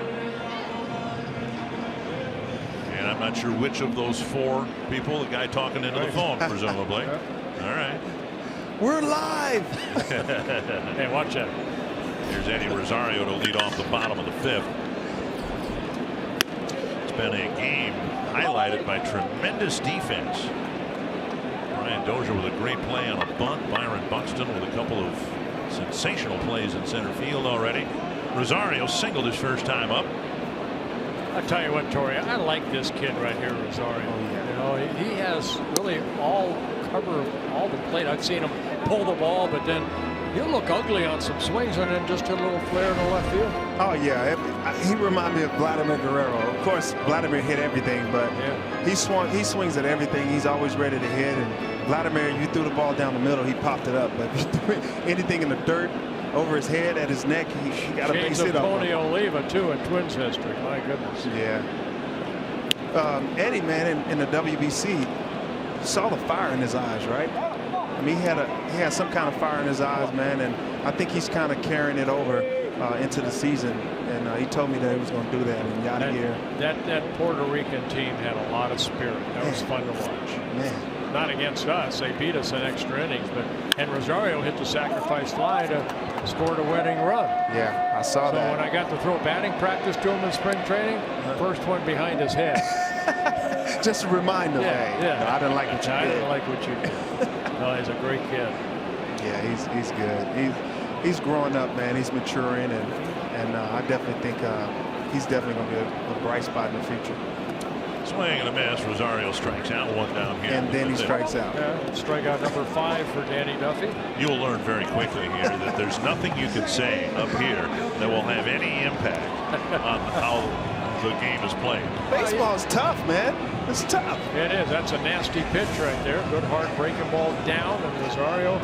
You know, a lot of these kids are going to strike out. He's going to strike out. The best information that I've ever gotten, it was Joe Carter, and he said, "Don't worry about strikeouts. Babe Ruth struck out 1,500 times." I was like, "Oh, okay." I never even thought about that. So look at the all-time strikeout leaders. I think Reggie Jackson, Willie Stargell up there. Yeah. Hey, Mickey Mantle struck out a lot. You know, when you hit home runs, that comes with strikeouts. Dozier takes a strike, then takes a ball, 1-1. Dozier with a number back to the mound and a fly ball to right field. 0-for-2 on the day. Twins with 3 hits, Royals with 2, each team with a home run. Dick Bramer, Burt Blynoven, joined by Twins Hall of Famer Torrey Hunter. Will be mixed into the broadcast crew this year, doing what, a dozen games, I believe. Yes, 12 games this year, and I get to work with you. Us guys, we're teammates now. That's right. April 21st, I'll be doing, I don't know, Detroit. I'm doing Detroit. We're doing Detroit, yeah. I think I know those guys pretty well. You remember where the visiting clubhouse is there? Yes. Okay, good. Definitely. I go, get some scouting reports on these guys. Let's see. 3-1. Duffy's walked a couple of men, Polanco and Castro, and now he's in danger of walking Dozier with Grossman on deck. Duffy doesn't throw as hard as he used to. He's got a very good changeup, but that fastball, 93, 94. Ball hit the center, but Kane's out there. And on the edge of the track, out number 2. Great miss. You can build off that. I was going to ask you about that because Bert mentioned Sano had a 3-1 count his first at bat. Took a good swing, popped it up, and he just missed it. I mean, can you take something when you're the hitter and you just miss a pitch? Can you take something good out of that at bat, even though you made it out? Oh yeah, I mean, you don't really think about your mechanics or anything like that. You just, baseball, you're talking about a minute inch, just a small little inch that you missed the ball by. And I think Dozier, he's going back to the dugout like, wow, I can build off that. It felt good. And so no, you saw what happened. He made the adjustment because it felt so good, and he hit a home. Yeah, we just showed on the monitor the 4 first pitches by Duffy. They were all below the knee. And then all of a sudden you put elevated that fastball up, and Brian hit it good. But when you're looking down, all of a sudden that's pitching. When you elevate that ball, change the eye level. Yeah, and that's what a lot of pitchers, especially Duffy. Duffy used to throw the ball higher, right. and he hit you with a high fastball, then a slider down on your back leg. And I hadn't seen him really bring out that slider, but in the 5th inning, I remember in the past he always brought out his slider or slurve and just give him a different look. So we'll see what happens here. 1-1 to Grossman with 2 down. And Grossman always a patient hitter, both right-handed and left-handed. Seen a lot of pitches from Duffy. I had a chance to work with him in the cage, man. He squares the ball up. He can hit. He struck out twice against Duffy, but he's got a favorable count here, 2-1. 3-1. Let me ask you, when you work with somebody, and I know when I was down there, I kind of went through the pitching coach, Alan, you go through James Wilson? Yes, J-Rowe. We call him J-Rowe. J-Rowe. You go through him and you both kind of put your thoughts together on how to improve a play. Yeah, I mean, we try not to mess with guys' mechanics. We try to get in their heads and mess with their minds and, have them think 2 balls, no strikes, drive the ball through everybody, not over anything, drive it in the gaps, lefts in the gap, put your mindset drive the ball to right center or left center. Just try to talk to the guys about the mental approach of the game and not so much mechanically. You know, I think your mind is your mechanics. If the guy throws hard and he throws single balls in, I think your body kind of steps out and cheat because you know he throws hard. That, the quintessential Robbie Grossman at bat. He got a couple of swings in, but in addition to hitting left-handers well, he draws an awful lot of walks, and he's aboard. Now that'll get Buxton to the plate. So as we go through Buxton's at bat here, I think people talking about the changes that they've seen in Buxton. What about mechanically as a hitter? Have you noticed anything? Well, he's squared up now. I mean, he used to be pretty much open a lot. Now he's squared up the middle, so he doesn't lose his bat head as often. You know, he keeps his bat head, and keeping his bat head, I mean by squaring the ball up and covering left center to right center, and he's been doing that a lot more. And trusting that he can drive the ball to right center and not try to pull everything. All right, let me ask you about that left foot. As it's, you know, planting, he kind of lifts that up a little bit. Is that a timing mechanism for a hitter? The leg kick? The leg kick, a little bit of a leg kick right here. Right there, not much movement. Well, he's short. He shortened that up because last year he almost where you could see ground underneath it. But here you see more of a tap. He might feel like he's a little late because I hadn't seen him put his foot down that early. Yeah. This is the first time I've seen this, so he's trying to make the adjustment in the game. Duffy might be rushing a fastball on him a little more. Showed him a lot of changeups in his first couple at bats. And I saw fastballs earlier. He just missed a fastball. He turned on one. Right. But he has been throwing him a steady diet of changeups. Right. But I hadn't seen him. You know, he's preset. He got the foot down pretty early. 2 strikes to Buxton.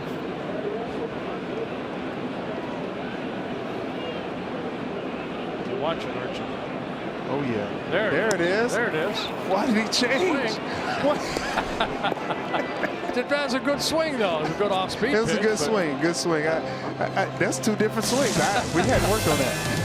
Thanks a lot, my friend. Good to have you back. All right, there you go.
As Toyota sponsors some highlights here so far.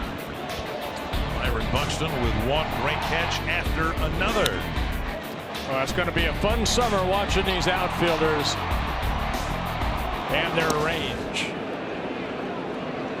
Santana now pitching to the Royals in the 6th, starting with Raul Mondesi, who laid down a pretty good bunt, but Ryan Dozier was a little bit better than the bunt was, flipping the ball from his glove to Joe Mauer. 1-0, and now fouled off of Castro. Or home plate umpire Jerry Davis, I guess, got the brunt of that.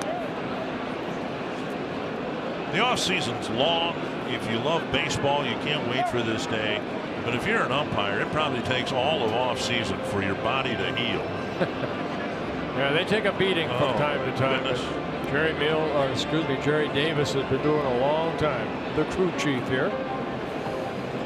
And you saw Castro kind of run that ball out to Santana to make sure that Mr. Davis is okay behind the plate.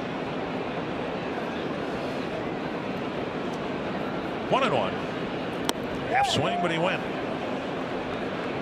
Oh, the pitch count outstanding for Irvin Santana. He came into this inning with only 60 pitches the first 5 innings. Right now, strike to ball ratio not where I think he would like to be, but still the pitch count very good. He's given up only 2 hits, and one of them left the ballpark. Pitch in the dirt, 2-2. It was a lost year for the Twins last year, but don't blame Santana. This stat is in part because the game has changed, but it also speaks volumes about how poor the Twins starting staff was last year. 2-2 to Mondesi. Tampa right side. What a good pitch inside. 1 down. And that'll bring up Alex Gordon and get us to Marnie Gellner. I see her. I see you guys. We're right in front of Dick and Bert in the Minnesota Lottery Winner's Circle for the first time this season with $100 worth of lottery scratch-off tickets for Brian here, who is celebrating the big 5-0. Brian, why did you want to celebrate your 50th birthday here at the ballpark with the Twins? I've been a Twins fan since I was probably 6 years old, and I'm fortunate enough to have a friend who has tickets in the Legends Club back here by Dick and Bert, who I just got hit by a grape with, and there's no place I'd rather be. So, I mean, how are you concentrating on the game with this heckling and the grape throwing that is going on behind you? Well, fortunately, he was nice enough to sign my sign before the game. I ran into him, and both Tony Oliva and they both signed it. But I've sat here a few times in the past, so I'm used to getting the grape treatment. It's really a sign of affection. Happy birthday, Brian, and 50 grapes to go along for the 50th birthday. Hey, tell Brian that I'm bringing some rocks next time, okay? Rocks next time. That would not surprise me. You're hereby circled, and thank you for being a Twins fan. Marnie, thank you. Santana changing speeds well, working inside, very good. Good off-speed pitch there.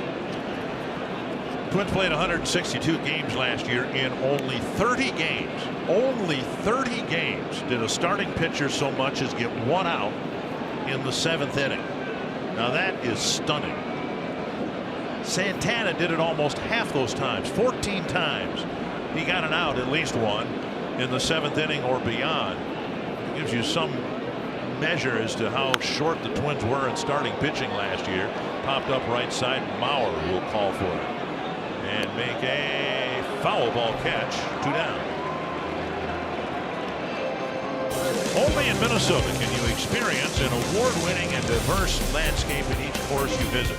Whichever course you choose, a new personality challenge awaits. Way too much water on that course for me. A handful of Minnesota's courses were designed by some of the nation's top golf architects, and the season runs, well, it says as long as 6 months out of the year. I bet you it was probably 8 months last year. Plan your next golf getaway at exploreminnesota.com. Share your adventures with #OnlyAnMN. And yeah, there was too much water on that course, but there were no alligators on the course. Something I appreciate. Well, you're not supposed to feed the alligators, Dick. Not supposed to hit the ball in the water either, but sometimes it happens. Tapper. Dozier skips to his right, plants and throws. A good 6th inning for Irvin Santana. Looks like he'll get some outs in the 7th today as well.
Buxton in the field. Miguel Sano at the plate.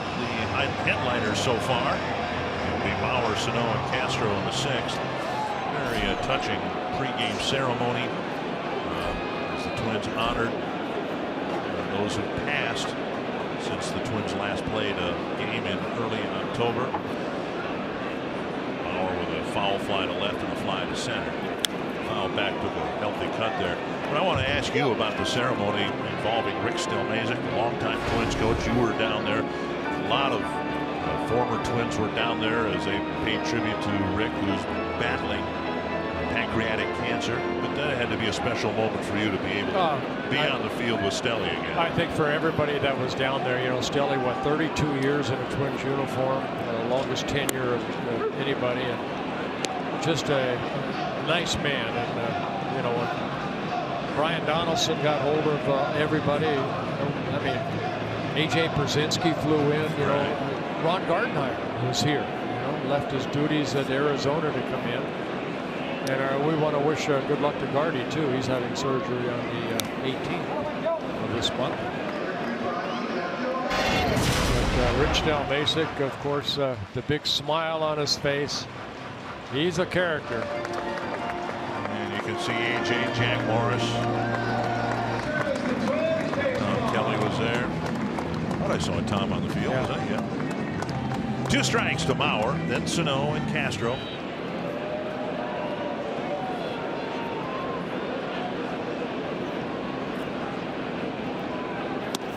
Plate. You know, if you acknowledge that Kent Herbeck, Gary Gaetti were instrumental players in what turned into the first Twins World Championship, the seeds for their stardom began in Wisconsin Rapids, and Rick Stelmazik was their manager in Class A ball in the Midwest League.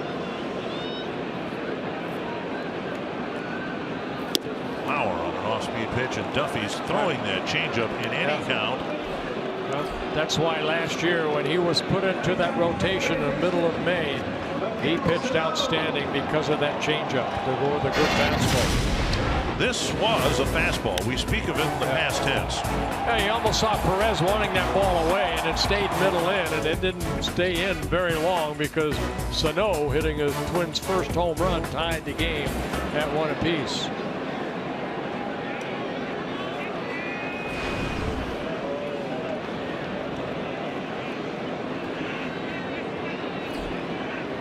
Twins are hopeful that simply having Sano playing a position that he is familiar with again will help his offensive numbers.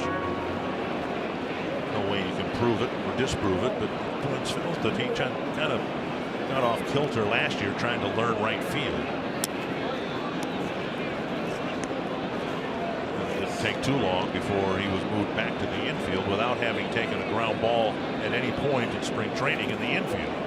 Sequence so far: a breaking ball for a strike, then a changeup away. Perez sitting outside now. Another changeup. Duffy 12-3 last year for the Royals, put into the rotation on May 15th. Had good numbers in his career against the Twins.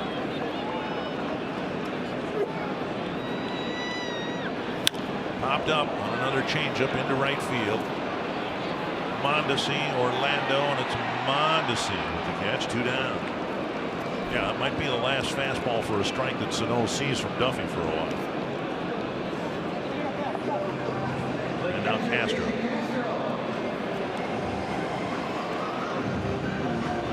Yeah, Duffy went through that Tommy John surgery back in 2012. Had some elbow issues last year.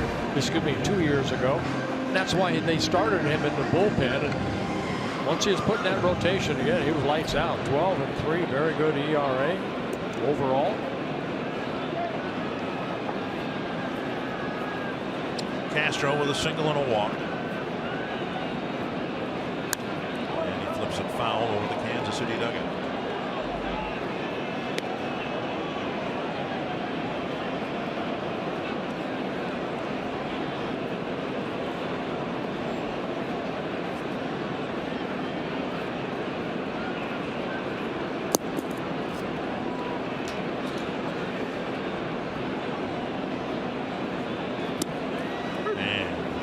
pitch that tickles the outside corner.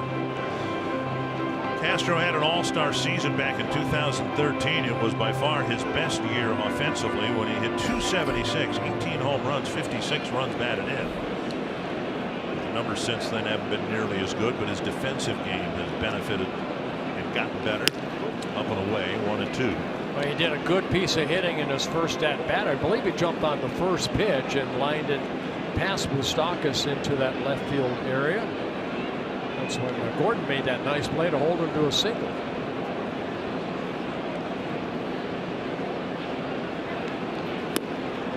On the way, 2-2. So we pitch number 100 for Duffy. Royals have some activity in their bullpen. Royals have a 12-man pitching staff. The Twins have a 13-man pitching staff.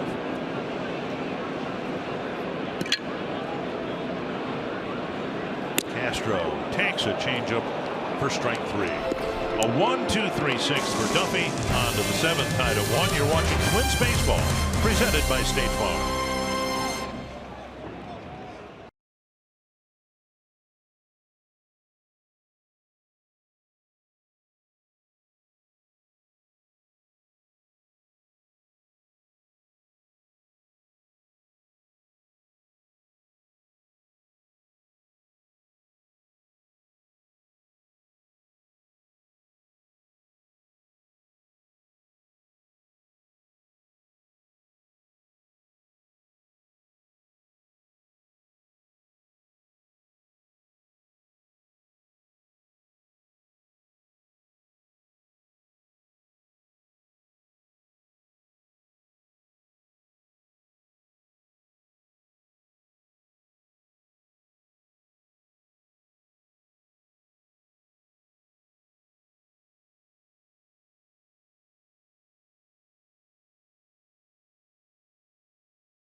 Target Field has become the top choice for families throughout Twins territory, celebrating all kinds of special occasions. You can schedule your special event in a fully catered Target Field suite available for groups of 16 to 150 or more.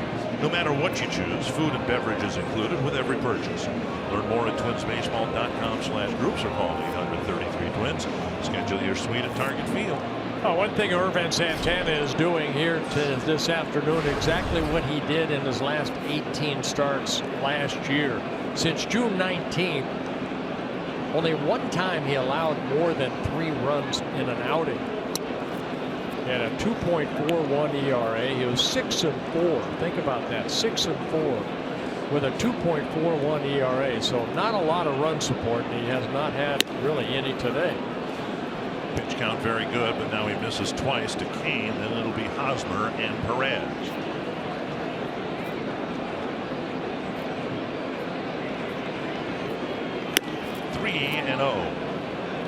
Kane walked in the first inning. The only walk issued by Santana. He's given up 2 hits. A sharp single to left by Perez and the home run to right by Moustakas. He does not have a strikeout yet. And right here, he needs Kane to put the ball in play. He walks him. 4-pitch walk. Kane takes his second walk of the ball game, and the leadoff man is on here in the 7th. The Royals got to the World Series in back-to-back years, winning it once. And there's a phone call being made to the bullpen. The Royals got to the World Series in back-to-back years because they owned the final 3 innings. They had a shutdown bullpen. That's not quite the case anymore, but they just did a great job winning so many close ball games like this one in the last 3 innings, and now they got a leadoff walk here to start the 7th. Hosmer with a fly to left and a foul out to Sano. Santana's misfired with 5 straight. Never asked to pitch 7 innings, of course, in spring training. That's why the quick phone call down in the bullpen, or to the bullpen. Well, Perez started the 2nd inning off with a base hit, then Moss hit into the double play. See if Hosmer takes a pitch here. See what they do. Get back in that strike zone. And not close. Here comes Sano to talk to his pitcher.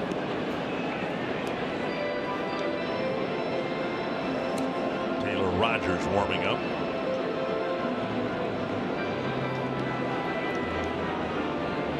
Yeah, sometimes as a pitcher, when you fall into that not being able to get the ball over, you take a little stroll. That's where you have to trust that fastball down and away. So you know Hosmer's got the green light if it's hittable.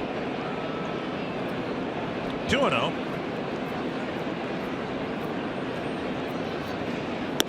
And there's a strike. And went with a breaking ball. Fastball was missing. So he went with that little slider. Have a look at the pitch. Fox Tracks presented by Carrier.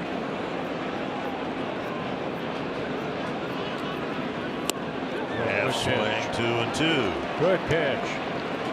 So that's that 2-seam fastball that will run away to a left-handed hitter. I think the first 6 innings, one thing that I noticed about Santana, he's done a good job of working inside, and you see you get Hosmer to swing like that, he was completely fooled.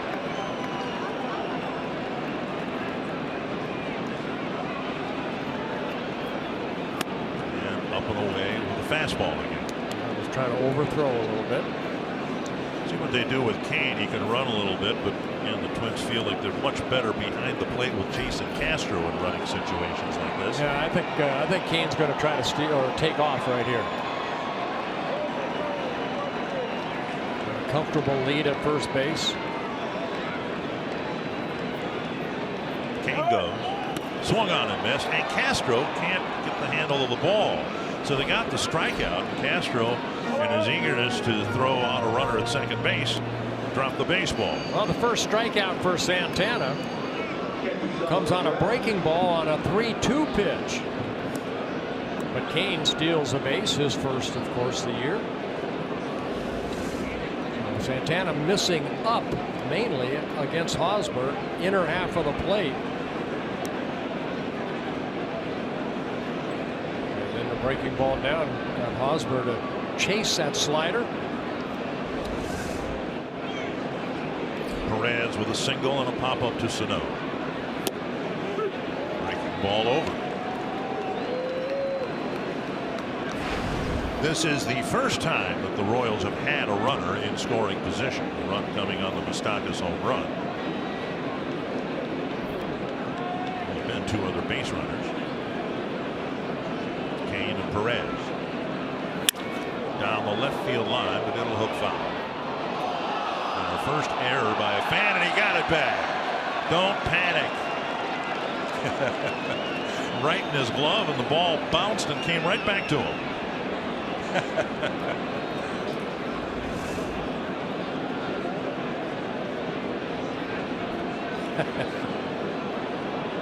Way to stay with it.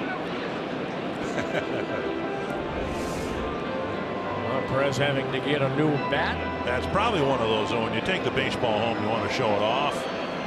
People say, well, you know, is there any video of it? And you go, no, there's no video. I caught a line drive. And I didn't have a glove. I caught it barehanded. 2 strikes to Salvador Perez. Time call at the plate.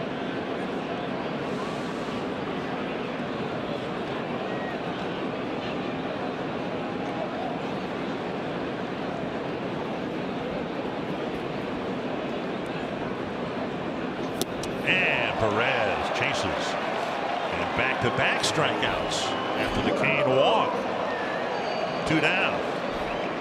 We saw the first 6 pitches of this inning kind of all over the place, but now Santana back into that groove.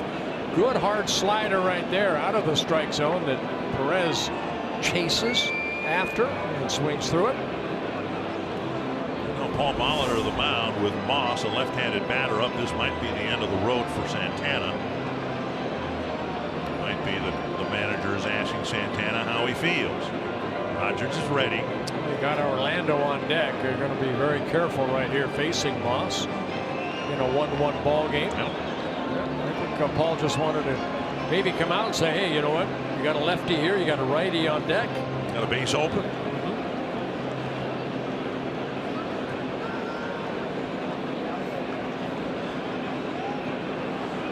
Moss bounced into a double play in the second, hit a ground ball to Mauer in the fifth. Now the new rule is if they want to walk him intentionally, all the manager has to do is go forward. Right, put up 4 fingers.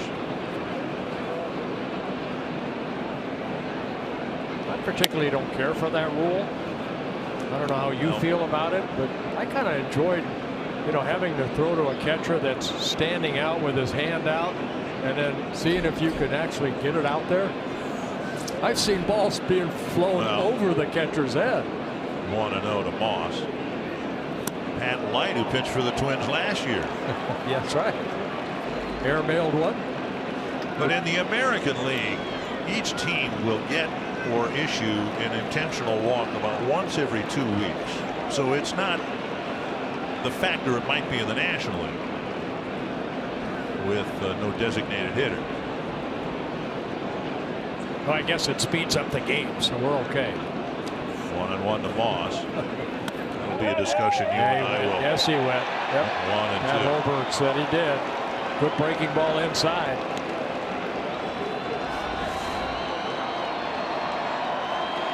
Yep.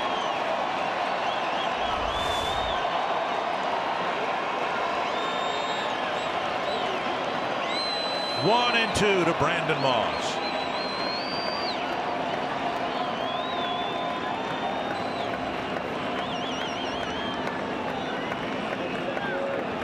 Did he go?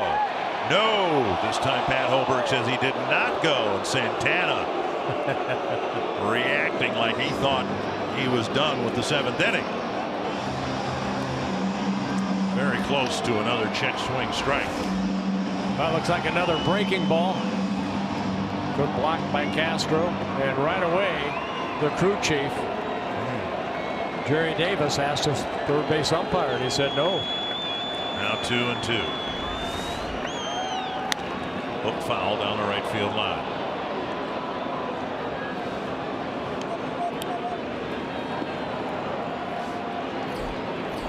Well, he's had a couple very good innings. You can see the 10 in the third, 12 in the first, only 8 in the fifth. Right now at 90. Very, very solid Irvin Santana. Trying to pitch around the leadoff walk to Kane.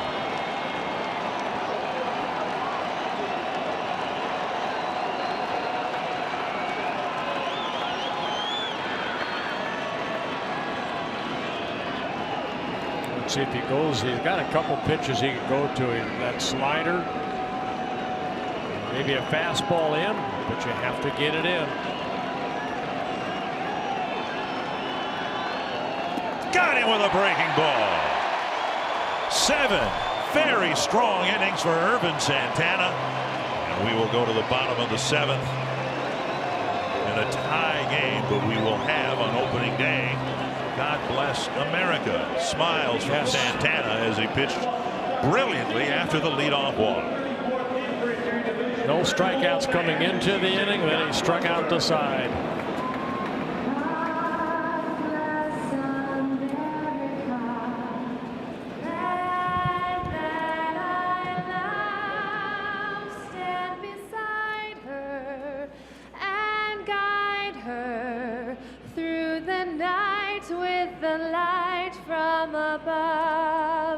From the mountains to the prairies to the oceans white with foam. God bless America, my home, sweet home. God bless America, my home.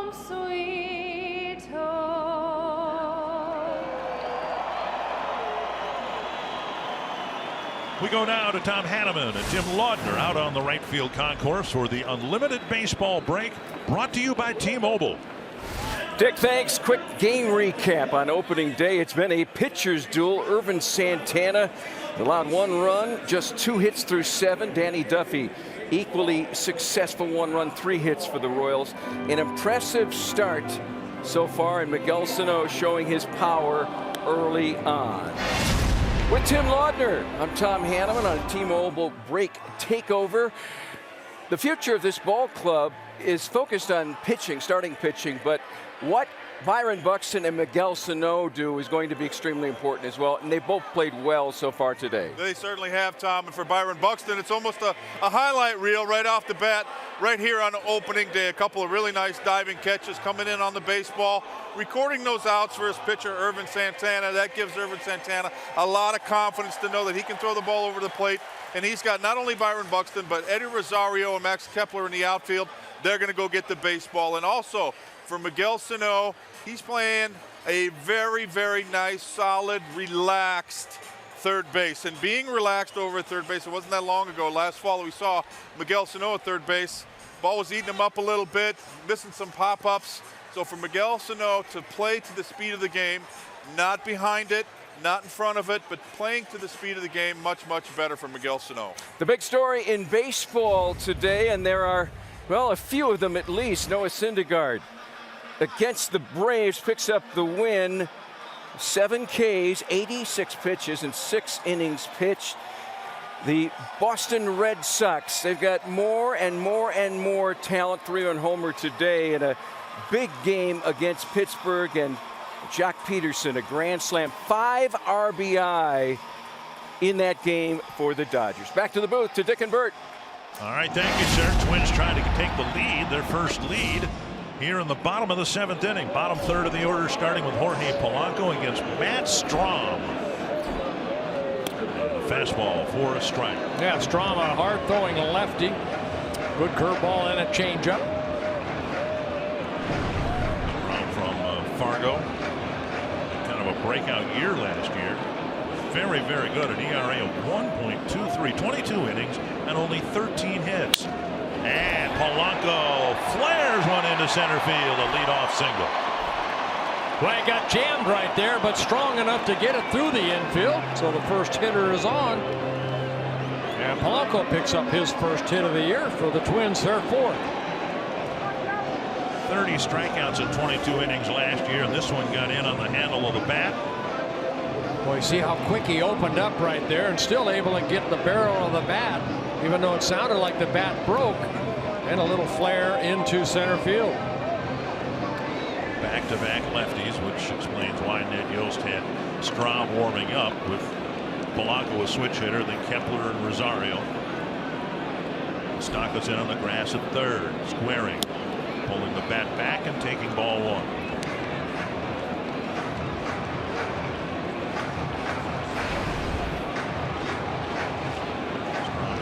Major league debut till the end of July last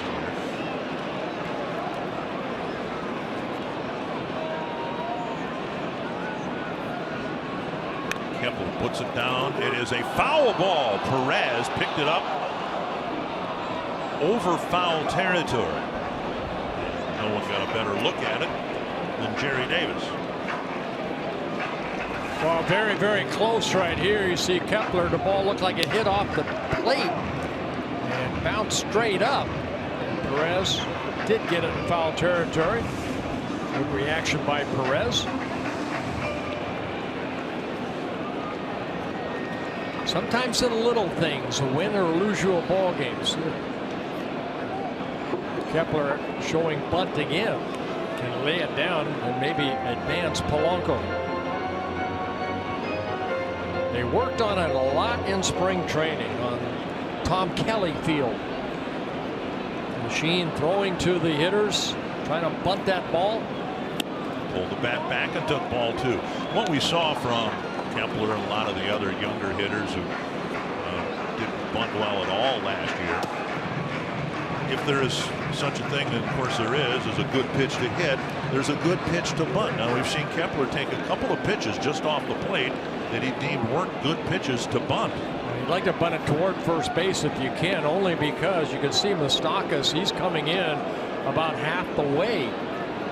So he's looking for that bunt, maybe throw to second base, where Hosmer has to hold on the runner, Polanco.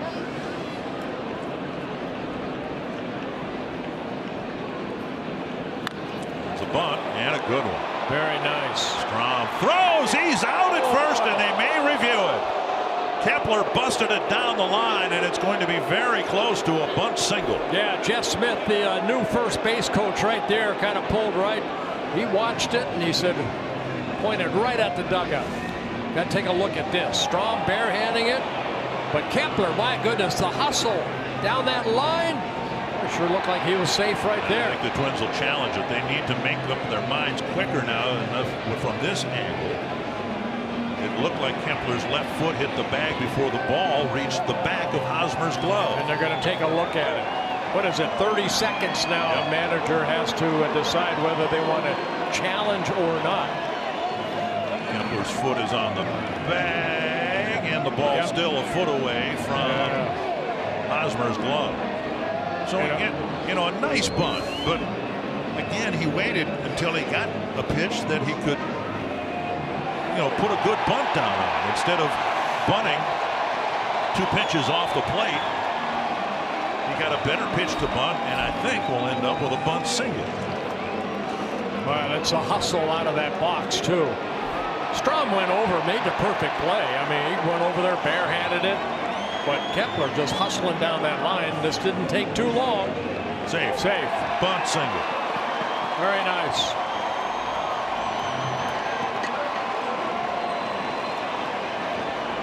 And now what do you do with Rosario?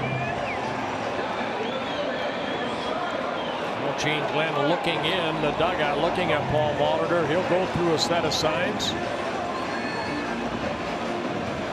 Conference at the mound. Good job by Jeff Smith. He was right there, you know, and he pointed right away at the dugout. You want to look at this. Long-time Twins minor league manager getting called up to replace Butch Davis as the first base coach.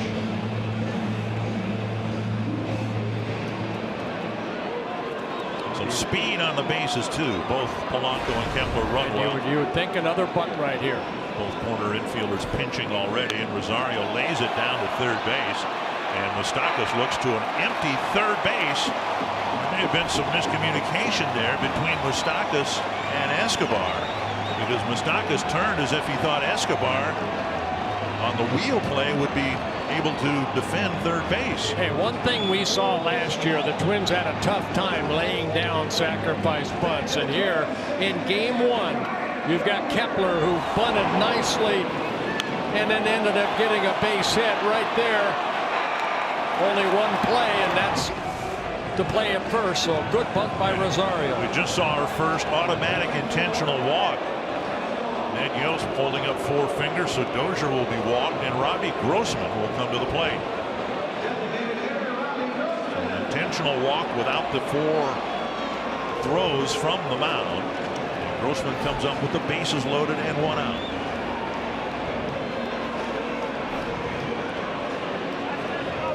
And we'll all have to take a breath because the game has been sped up so significantly here with the automatic intentional walk. Grossman thankfully steps out of the box to allow us to catch our breath.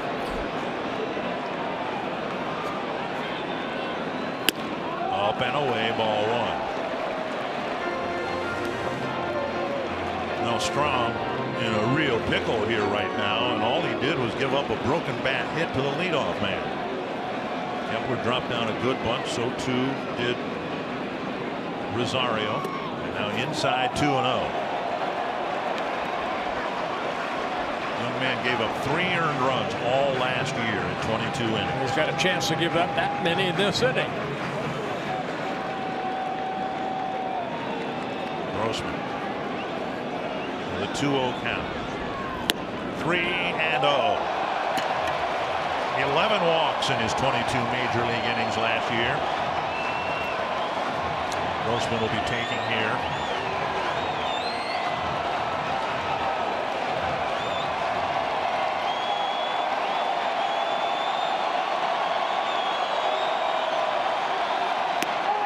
And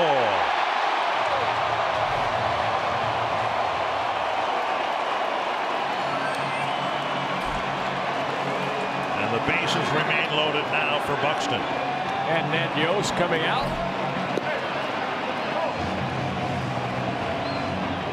So Grossman credited with an RBI as Polanco scores the go-ahead run right now. Twins have their first lead. We'll see if they can expand on it when we come back.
Seventh Twins baseball on Fox Sports North is presented by State Farm. Combine home and auto and see how much you can save.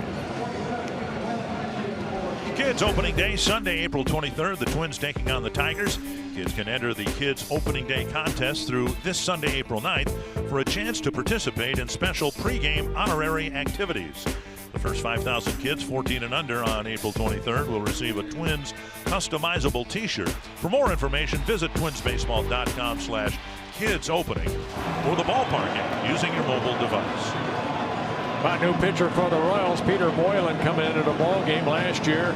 Appeared in 50 games, 2-0, 3.43 ERA in 44 2/3 innings. Submarine pitcher, 38-year-old right-hander.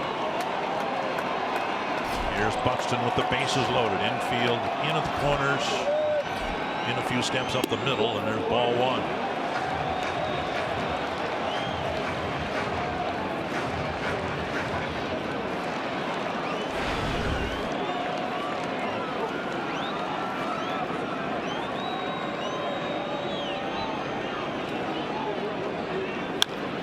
Chopped, foul. This is another example where Buxton's speed can really come into play. The Royals would love to get a double play coming home for the first out probably, but there's no guarantee. In fact, it's almost unlikely that Buxton would be doubled up on the back end of wherever they go.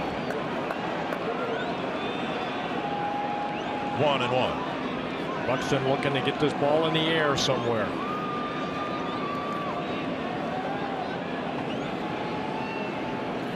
Taken outside, 2-1. Moylan originally signed by the Twins back in 1996. Was released by the Twins, went back to Australia. Re-emerged in 2006 when he signed with the Braves. Pulled foul, 2-2. Buxton struck out a couple of times already here this afternoon, and to your point, this is where he wants to make contact, get another run in at least. He's got that submarine type of delivery Moylan does that sinks down and in, but he also has that slider that will keep running away from a right-handed hitter. And very likely will start at Buxton's hip.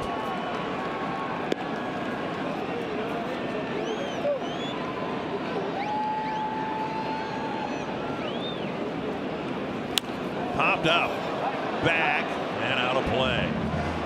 Buxton made contact, but not solid contact at all. Yeah, ball kind of hung a little bit inside, and Buxton fouled it back.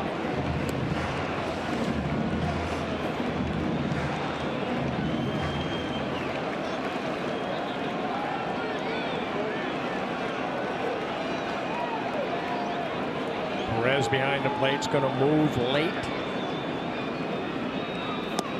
Breaking ball got him. 2 down. That'll bring Ned Yost out. Moylan asked to get Buxton. He got him without the ball being put in play, and Mauer will come up with the bases loaded and 2 out. The left-hander coming in.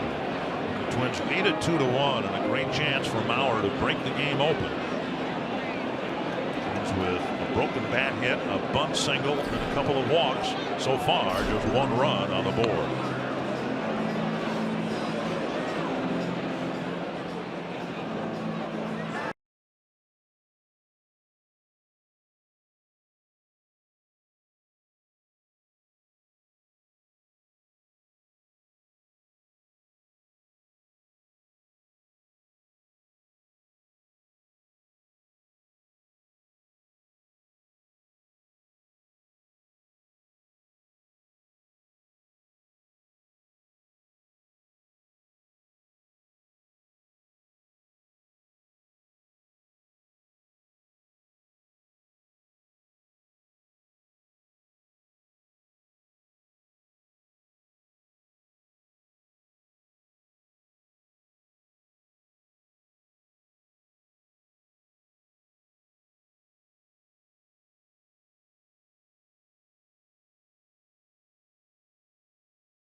Stream them live on your mobile device with Fox Sports Go. Download the app and take Fox Sports North and Twins baseball with you wherever you go. Aaron Buxton with a couple of great plays in the outfield, but his 3rd strikeout comes with the bases loaded in the 7th. Yeah, that sweeping breaking ball, and Buxton, you can see Perez wanted that ball away, and it just, that's tough. You know, a lot of hitters they don't see guys that are from underneath like that. Here's Travis Wood. Travis Wood, those numbers last year with the Chicago Cubs, a big part of the reason and another reason they won the World Series last year. He had an outstanding year. 77 relief appearances, 47 strikeouts in 61 innings. National League and American League teams too hit just 199 against them. The Twins are looking for a big hit here from Mauer. Ball 1. Mauer with a foul out to left, a fly to center, and a strikeout. Joe, when he was winning batting championships, it made no difference. Righty lefty, it's starting to make a little more difference here as he's getting deeper into his career. 1-0. Fastball down the middle. And Wood, not an overpowering fastball, but he'll throw that fastball 50-60% of the time. Very good changeup along with the slider and a curveball. Once a starter for the Cubs, the last couple of years put into the bullpen.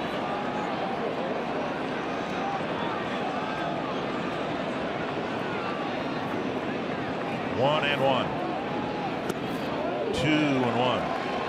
The go-ahead run here in this 7th inning, coming on a bases-loaded walk to Robbie Grossman.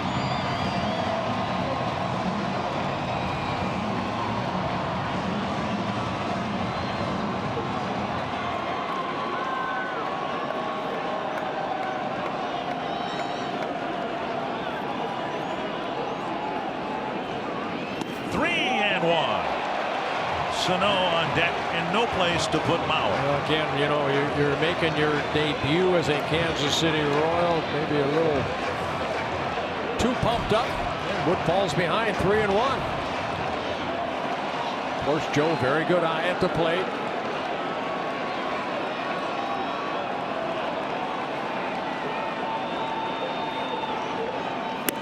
Ball 4. The second bases loaded walk of the inning. Well, if they're going to give them to you, you take them. Joe Mauer picking up an RBI as Kepler scores the second run of the inning. And Yost letting it ride with Wood here, even though Sano, powerful right-handed batter, at the plate.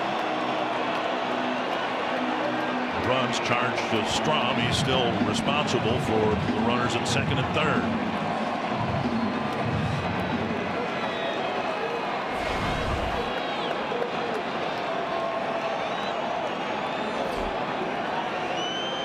Ball 1.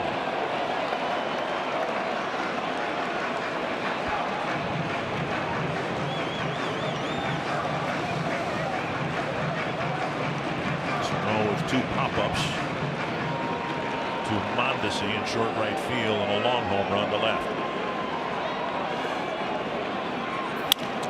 Rolled down the line, just foul. I think that broke the bat of Sano. He'll be getting a new piece of lumber.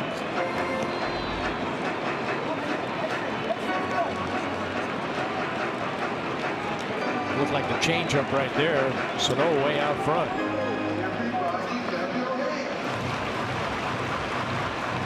Wood signing a 2-year contract as a free agent by Kansas City over the winter.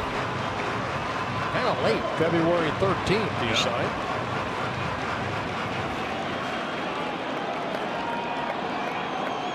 One and one. 2 and 1.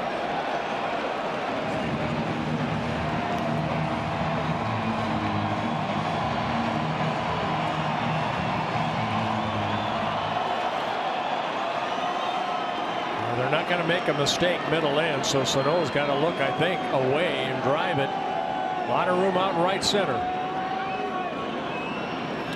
3 and 1. We talked about it earlier. Used to be Herrera, Wade Davis, Greg Holland. The Royals owned the last 3 innings. Holland is gone. Now Davis has gone to the Cubs.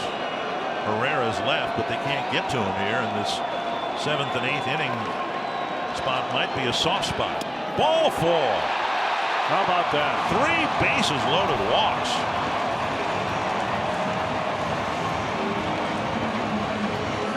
And Sano credited with his second RBI. 9th man to bat will be Castro. 4 of the batters this inning have walked, 1 intentionally. Well, Wood for the second straight batter having a tough time getting that ball over the plate. Breaking ball missing. That's the changeup right there. That Sano hit foul. And then it's almost like a screwball that missed outside. And then an off-speed pitch down, and then he went back in and missed with a slider. So the Twins taking advantage of the wildness of the Royals bullpen. Sano still shaking that right hand from the one swing he made. A broken bat single, a bunt single on review, and then Dozier, Grossman, Mauer, and Sano have all walked. Here's Castro. Ball 1.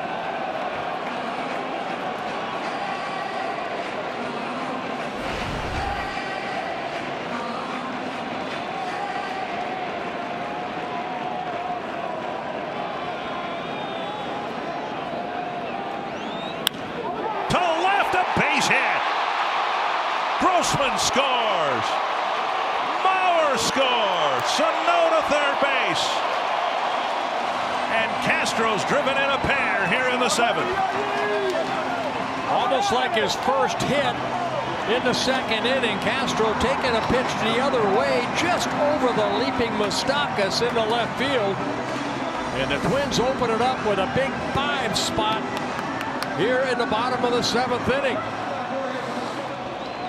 That hit may have broken Castro's bat, much like Polanco's did to start this inning. Good at bat right there by Castro. And Mauer scoring the second run. And the 5th run of the inning. Here's Polanco. One off the trademark, just out of the reach of Escobar for a leadoff single against Matt Strahm. Royals got 6 great innings from Danny Duffy, but the 7th inning's been a disaster.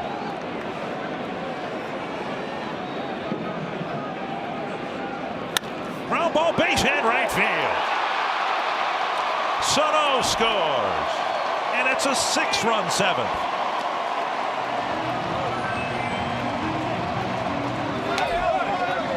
Jorge Polanco, who started this inning off getting jammed and getting a little flare in the center field, gets his 2nd hit of the inning, picking up his first RBI.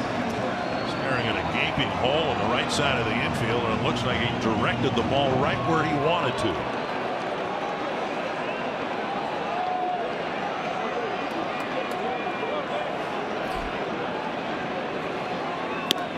Might be a bit of an exaggeration, but the Twins have scored 6 times on the Kansas City bullpen. That might equal the number of runs they scored against the Royals bullpen the last 3 years. Kepler out in front, 0-2. Well, good time to do it. Opening day, 2017. And Strahm, who you said gave up a total of 3 runs, he's charged with 4. And in his role, the ERA is going to be bloated for quite some time because of what happened here today. In the dirt, Kepler takes. And that's been the theme of this inning, hasn't it? I mean, taking pitches. And we saw so many times the Twins hitters last year over-eager and swinging at pitchers' pitches.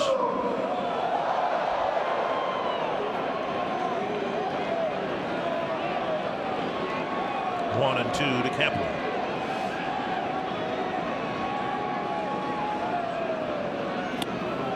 Well, Wood just having a tough time. You can see him kind of swing at that ball as Perez threw it back to him. He's not happy, and he should not be.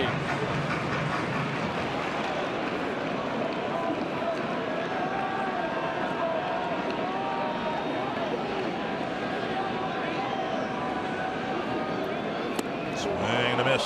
Kepler strikes out to end the inning. What a great inning. Twins got a few hits, 4 singles. They took 4 walks and scored 6 runs.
All of America Studio Sports Update. Baseball season is officially back, but we'll have to wait a little bit longer for more action from Target Field. Game 2 between the Twins and Royals is Wednesday afternoon, so join us right here on Fox Sports North for Twins Live starting at 11:30. Enjoy the rest of the game. We'll see you on Wednesday. Jason Castro's had quite a Twins debut. A walk, a couple of hits, and caught a good game behind the plate. Twins hand the game over to their bullpen, and it's the newest Twins, Matt Belisle, didn't sign with the Twins until early February. Yeah, Matt Belisle, 36 years old. Those are his numbers last year when he was a member of the Washington Nationals. He's a veteran. He's been around the block. Cincinnati Reds, Colorado Rockies, St. Louis Cardinals, and then last year the Nationals.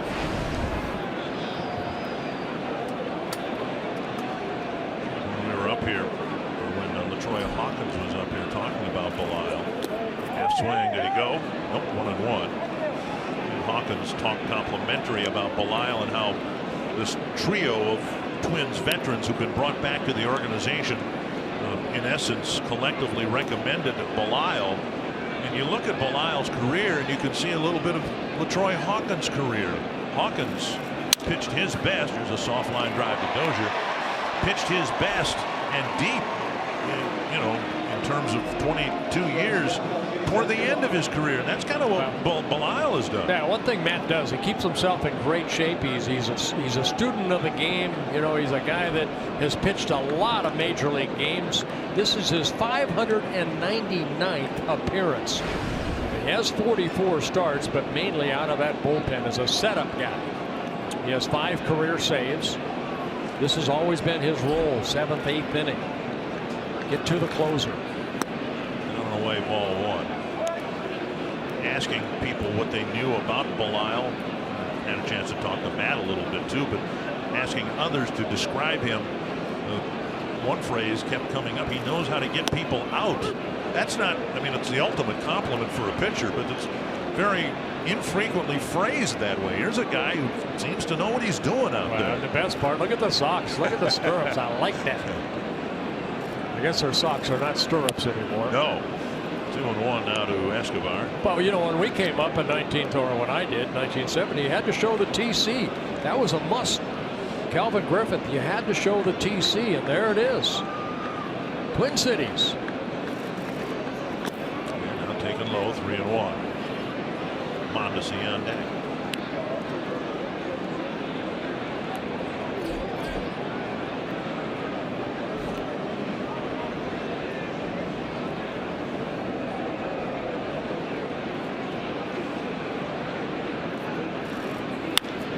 Foul.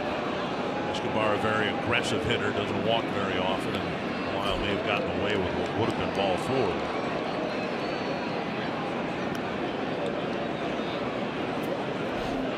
Escobar last year 637 at bats, 27 walks.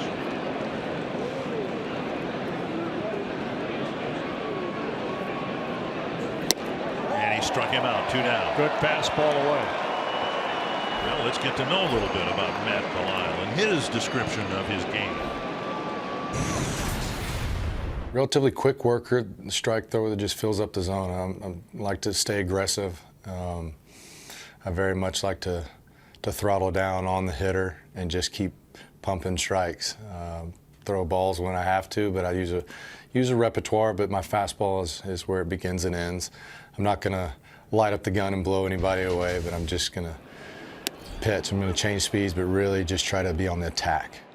Well, 90-mile-an-hour fastball right there, Matt, then hit the outer half of the plate. So good way to get ahead. Strike 1 with the fastball.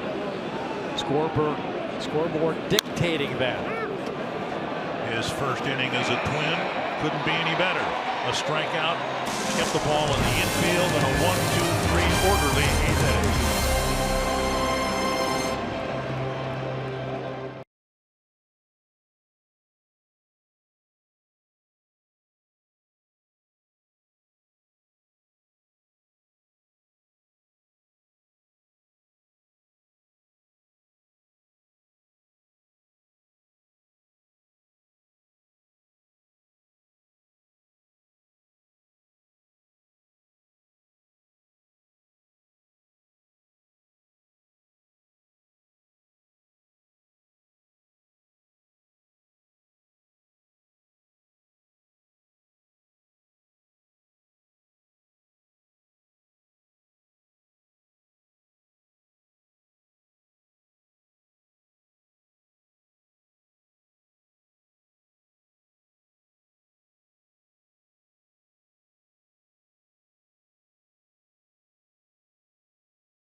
from Target Field after 7 fantastic innings out of the Twins starter, Ervin Santana. Wonderful job out there. It looked like you felt great. How did you feel? More than great. Even better. Even better. Did that surprise you? No, because we have a positive mentality, and we just go up there and just trying to do my job, just trying to put zero on the board every time and just give our team a chance to win. You had no strikeouts until the 7th inning. Then you had 3 strikeouts. Did you do anything different or get hitters to do anything different at that point? Just trying to minimize the damage and just keep the ball down for the most part and trying to make less pitch between innings. So it worked. Congratulations. Great start today. Thank you. Dick and Bert. Yeah, thank you, Marnie. Great job by Santana. Like Marnie said, no strikeouts going into the 7th inning. He walked Kane on 4 pitches, then threw the next 2 out of the strike zone, and all of a sudden he found it again. That's nice. Nice adjustment. Well, and then remember that moment of truth on the mound. Paul Molitor came out before the Moss at bat, and Taylor Rogers was warmed up, and you can imagine the discussion was, hey, you feeling okay? Remember, the score was 1-1 at the time. The option was there certainly to replace Santana. They hung with the veteran, and the veteran rewarded him. Off the end of the bat, Escobar picks and fires one away. On FS1, baseball's back, and the New York Yankees are looking to recapture the pinstripe pride with last year's hottest rookie Gary Sanchez as they take on Evan Longoria and the Tampa Bay Rays. Miss the action Wednesday at 5 Central on FS1. Yeah, Tanaka did not have a very good game 1, where the Rays ended up beating the Yankees 7-3. Tanaka gave up 7 runs in 3 innings. And was always in his prior years with the Yankees really tough in the first inning, and he gave up a good number in the first. Dozier, the batter, was intentionally walked his last time up. Foul back. The Twins play 2 more here against the Royals, not tomorrow, but Wednesday and Thursday, and then they go to Chicago. The White Sox opener was rained out against the Tigers today, so they'll try to make that game up tomorrow already. Up and away. And we're very grateful for the fact that the weather has been reasonably stable here. I think I saw some light rain a couple innings ago, but we're still playing. To the mound, off the hand of Wood. Dozier will get an infield hit. And we'll make sure that Wood is okay.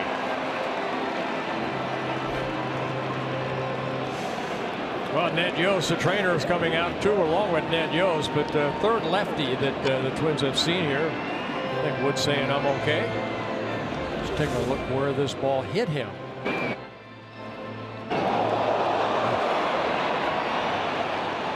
Hard to tell from there, but more look like the wrist area, forearm area.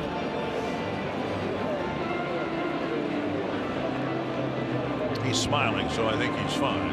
Mike Meyer making his Kansas City debut. Signed over the winter last year. Went through the shoulder surgery, missed most of last year. And Minor will couple of warm-up tosses. MLB.TV Premium is back and better than ever. Watch every out-of-market regular season game live on over 400 supported devices. Plus, get a free subscription to At Premium, the #1 app for live baseball. Blackout and other restrictions apply. Visit MLB.TV for details. The Royals come into this 2017 season with 3 lefties. 5 right-handed relievers. One of them is a #5 starter who will be pitching out of the bullpen for a while, and the Twins have seen all 3 lefties now. There's Robbie Grossman.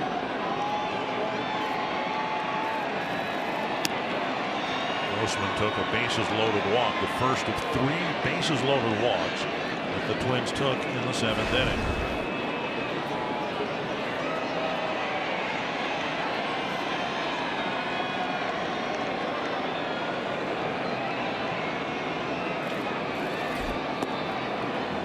Again, puts himself in a favorable count.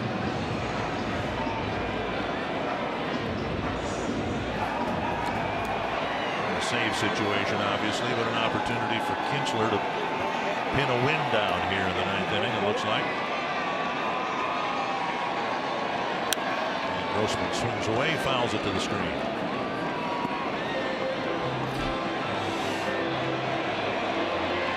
Meyer has major league experience with the Atlanta Braves from 2010 to 2014, then missed all of 2015 with that shoulder surgery. Last year again rehabbing in the minor leagues for the Royals. Making his major league debut as a Kansas City Royal. Fastball that covers the inside corner, 2-2.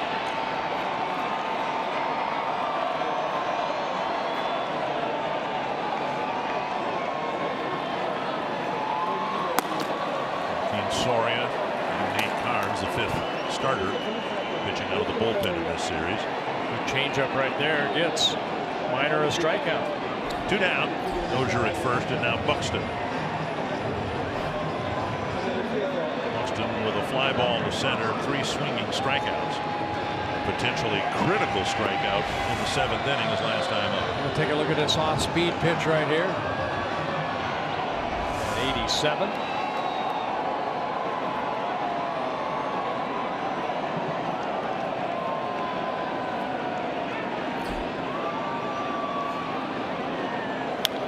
Up a mile in the air as Salvador Perez at foul ground after a long wait ends the bottom of the 8th. You're watching Twins baseball presented by State Farm.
Casino story of the game at Byron Buxton, showing off some gold glove leather and center. Well, I tell you what, as a pitcher, when you have someone like that in the outfield, Buxton, and we look at Rosario and Kepler, we're going to see a lot of good things happen. And Sano tied the game at 1 apiece with a home run. That coming in the 4th inning. We had a pitcher's duel up until the bullpen came in for the Kansas City Royals and kind of walked the ballpark. 6 runs scored by the Twins in the bottom of the 7th inning. It's been a long time since the Twins have benefited from a Kansas City Royal bullpen implosion, but that's exactly what's happened here this afternoon. And so Alex Gordon on the top of the Kansas City lineup will face Brandon Kinsler. Yeah, Kinsler had a very good year last year, became the closer, saved 17 ball games for the Twins. Very good 3.15 ERA and 54 relief appearances. A guy that relies on a good sinking fastball, slider, and a changeup. Straight over the top, Brandon Kinsler.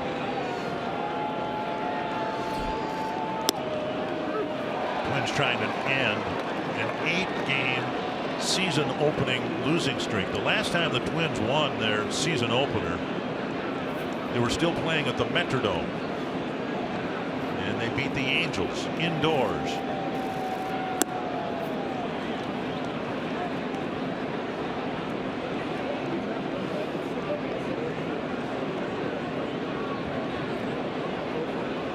One and one from Kinsler to Gordon.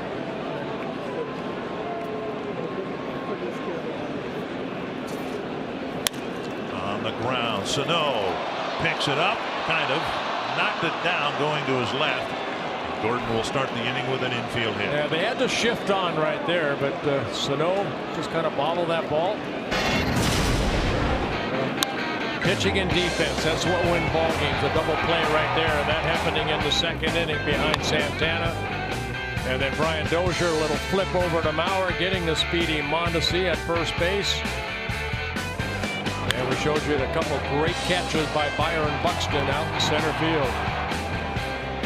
State Farm combination helping to keep this a pitcher's duel through 6 innings. It's Mike Moustakas. Takes low, ball one. Moustakas' home run leading off the 4th inning, the only Kansas City run so far. Yeah, they credit Gordon with an infield base hit. That was just out of the reach of Sano, and I think if he had to do it over again, he probably would have been able to barehand that ball, but just couldn't get a grip on that baseball. Now 2-0.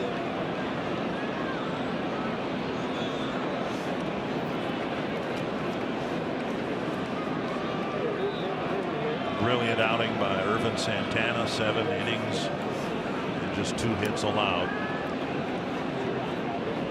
Kinsler trying to finish off a Twins win.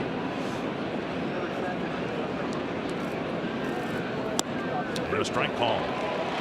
Kinsler, as you see, 94 miles per hour. There's velocity there, but everything he throws sinks. He is a pitch to contact closer. Let's see if he can get a ground ball right here. Astros sitting away. Hopped up here and spin back into the seats. Yeah, you know, I watched him throw in the bullpen, and he's straight over the top and not too many pitches above the belt. When he is on, everything is moving down. In terms of his stuff and the way he gets outs, remember Jim Johnson, who was a really good closer for the Orioles for a couple of years. Same type of game plan. Go ahead, hit the ball, beat it into the ground, and more often than not, I'll come out ahead. Johnson once saved 50 games one year, yeah. Did he not? 2-2. Just missed. Now 3-2. The hope is that, of course, nothing snowballs here, and Kinsler usually pretty good about throwing strikes. Down 6 runs. The Royals not likely to send Gordon here. Kinsler last year only 8 walks and 54 in the 3rd innings pitched. 35 strikeouts. On the ground. Dozier to Polanco. Double play. Well, there was that good movement down in the strike zone. Almost Moustakas could do. Looked like it was off the end of the bat, but Twins turned their second double play. The first one went 6-4-3. This one 4-6-3. And just like that, bases empty, 2 down, and now Lorenzo Cain.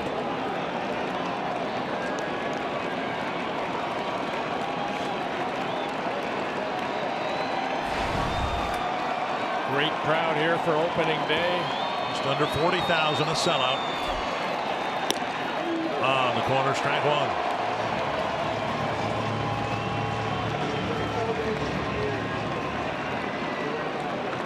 $39,615 to be exact. It's almost 40,000. Almost. It's real close. 2 strikes. I like to be exact. I know you do. You write down the attendance in your scorebook every day. Yes, I do. 0-2 to Lorenzo Cain. And I hope I'm writing 30 plus every day at home.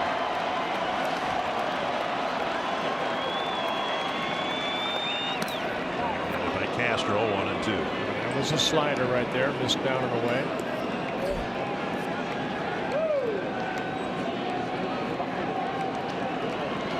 Peter Kinsler's that left shoulder. Keep that left shoulder in. And balance yourself over that pitching rubber. Chop foul off a foot. You know, it's got to be late movement, too, because that looked like that pitch was right there. And then even Kane, a very good hitter, beat that ball into the ground. It looked like it was going to be belt high. And just that little late movement created that swing that created a ground ball. There, a foul ball. See the two-seam grip he has.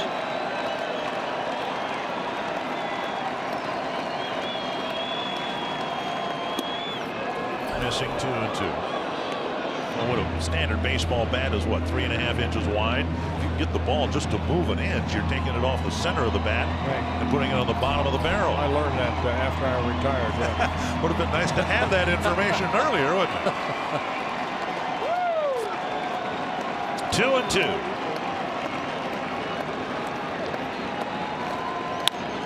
Tapper to short. Polanco charges. Now that wasn't so hard, was it? Nice win.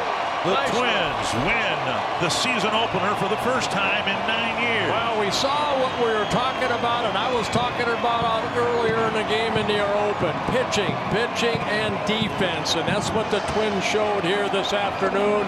And then some wildness by the Royal bullpen allowed the Twins to win their first game this year. Nice going, guys. Twins have an off day tomorrow, and then game 2 will be Wednesday afternoon. It's a noon start. Right-hander Ian Kennedy going against Hector Santiago, starting his first full year with the Twins. And game time was 2:47. Commissioner's going to be happy. How many people were here again? 39,615. Tom Hanneman, information we need to know. Dick, Twins fans waited a long time for this day, and they aren't heading home disappointed. Coming up on Twins Live, presented by CenturyLink, we got the bases loaded with Tim Lawton, Roy Smalley, and Jack Morris to break down a beautiful day of baseball at Target Field.